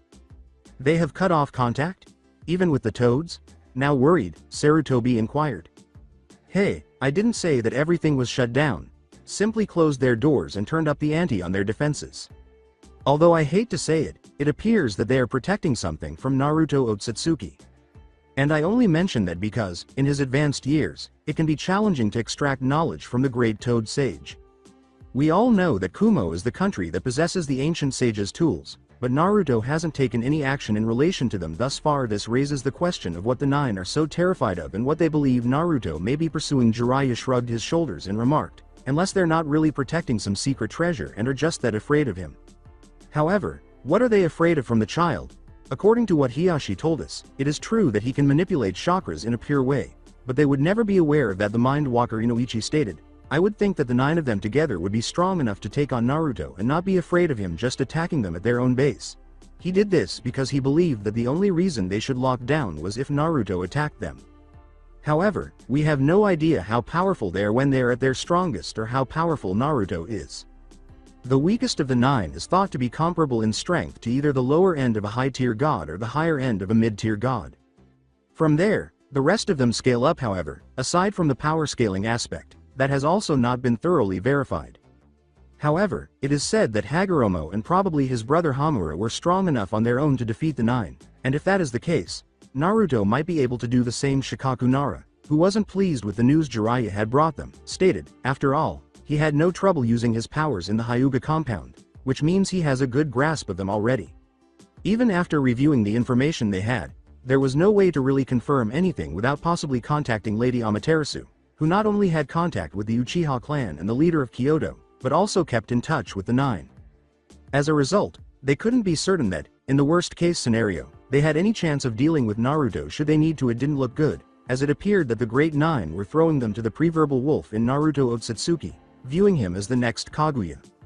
Kushina said, drawing everyone's attention to herself, all right, I think that's enough.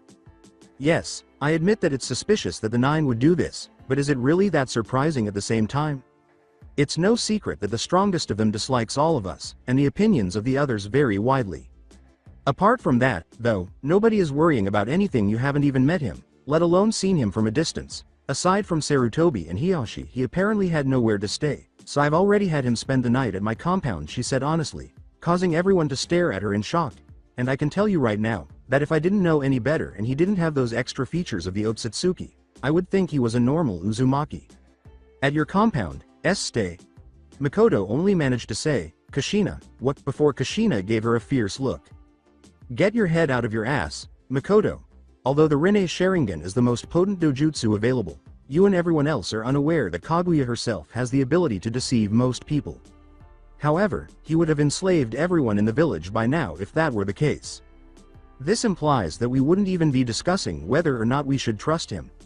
Even though your daughter Makoto is currently the strongest person in the village, I am well aware that she is not nearly as strong as Naruto. He makes every effort to repress it, which is fortunate because he possesses so much power that I doubt most people could even approach him without dying from his mere presence. Hell, the Mind's Eye Kagura's users were unable to control his sealed power and had to be jolted out of the trance just by staring at it. Kushina, who had finally calmed herself, said, it didn't really matter because he's not that good at hiding his emotions, and from there we could tell the kind of person he was through his chakra. She wasn't sure if it would matter if the other villages got involved either. Perhaps if Soul Society and the Council of Nine got involved. The leader Yamamoto was a stickler for the rules, but he had also known Hagoromo personally because he was that old. But really, they were becoming so paranoid about the what-ifs that they were ignoring the obvious. None of them, even together, stood any chance of stopping Naruto from actually doing anything he wanted to. Sume was perplexed by something while everyone was taking in what Kushina had said. You said you had your people read his emotions, she said. However, what did that tell you specifically? She questioned Kushina. Well, that's simple. He's pretty much what I would expect from an Uzumaki, aside from a great deal of sadness from whatever, I suppose, brought him here in the first place. Kind-hearted and occasionally a little spicy, as Kushina concluded with a broad smile. Everyone gasped. Oh, he tried really hard to put up a noble persona, but he couldn't stop his real personality from showing. Are you kidding me? Astonished Makoto asked. Although she didn't like to acknowledge it, Kushina had a point earlier. Aside from her daughter Itomi, she didn't think anyone could resist whatever mind subjugation technique Naruto might be able to use because of his eyes. Therefore, it seemed absurd to be afraid that he would mind control everyone now that he had been in their world long enough to do so.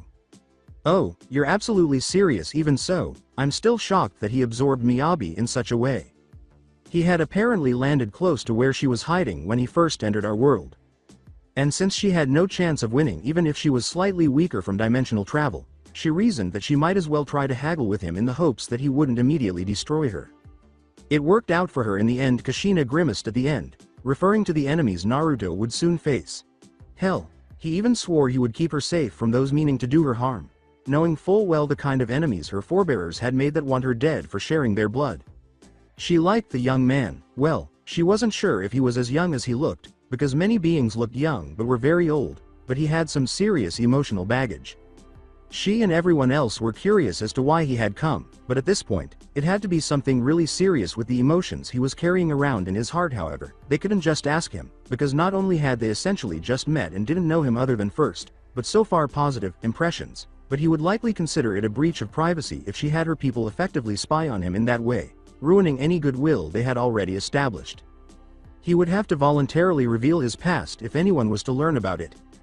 Well, then I assume that everything is going better than anticipated. However, Jiraiya, how are the other factions handling the situation? Asked Sarutobi, and things became tense once more when Naruto arrived.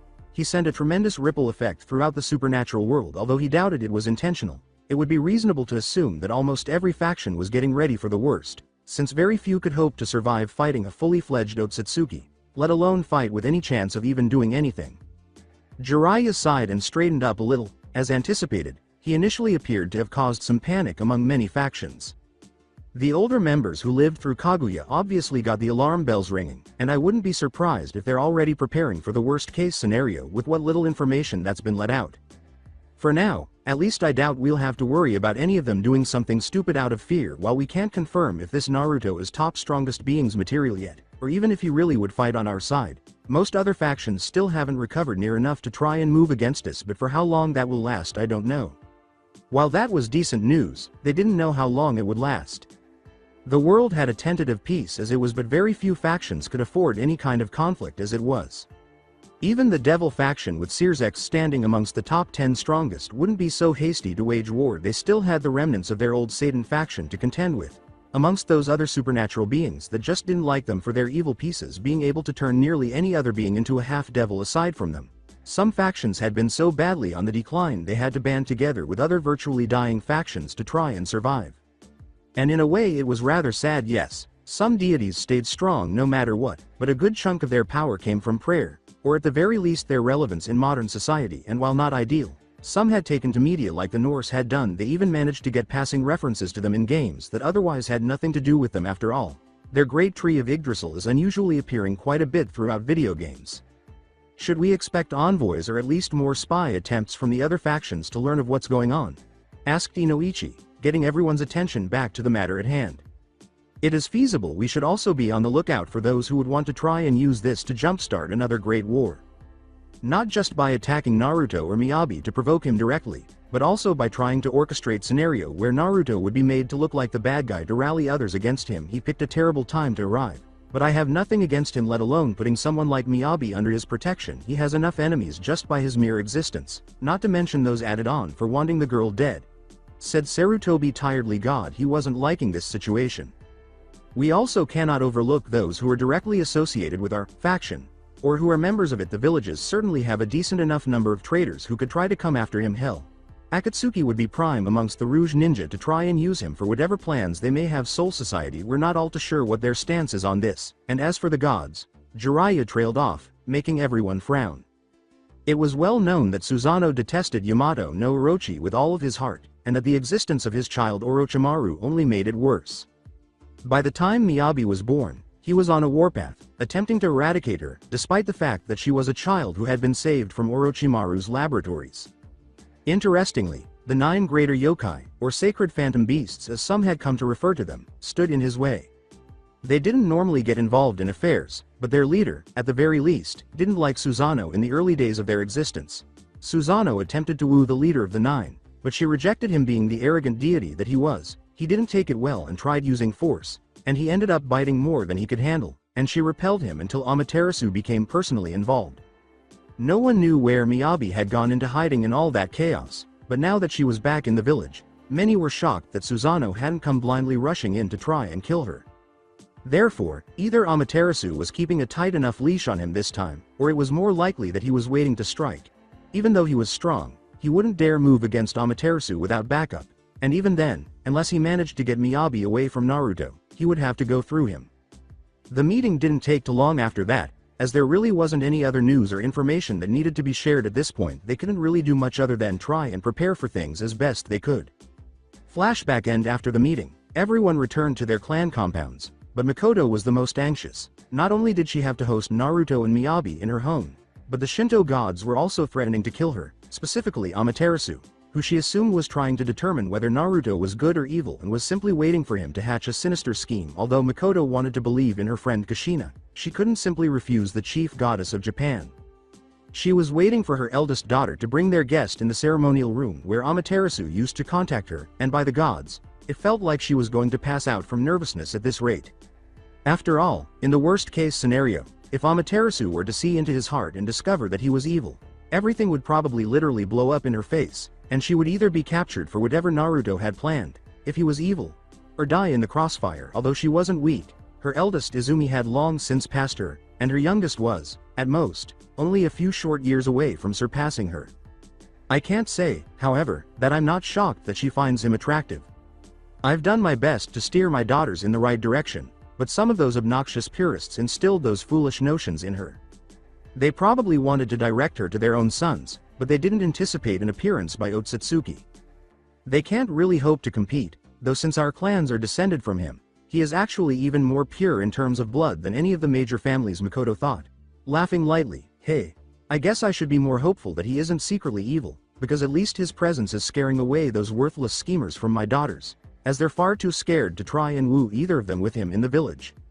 Satsuki was already infatuated with Naruto, but she wasn't sure how her Izumi would feel about him. Sure, she had her watch him during his trip to Konoha, but she couldn't see much from her crow summons during the trip. The Uchiha males were similar to territorial animals in that they would butt heads to see who was more suitable when there was a woman they were interested in. Sometimes they don't even bother if there was a significantly stronger male around, but now that Naruto had appeared, honestly, she was just relieved that it didn't end up like the time that Inu Daiokai was here, or worse god, that had been an ugly incident. It wasn't going to lead to war with the yokai and ninja or anything, but it almost escalated into a full-fledged fight within the village. She had been quite surprised and a little scared that Satsuki had actually run into him when Naruto had barged into the Hokage's office while he was meeting with Naruto. A knock interrupted her journey down memory lane. Izumi's muffled voice said, "Mother, I've brought our guests." "All right. This is it." As Makoto prepared for the meeting, she thought, "Let's just hope he's as good a person as Kushina's censors say he is." That's it for today. I hope you guys enjoyed this great story. See you in the next one.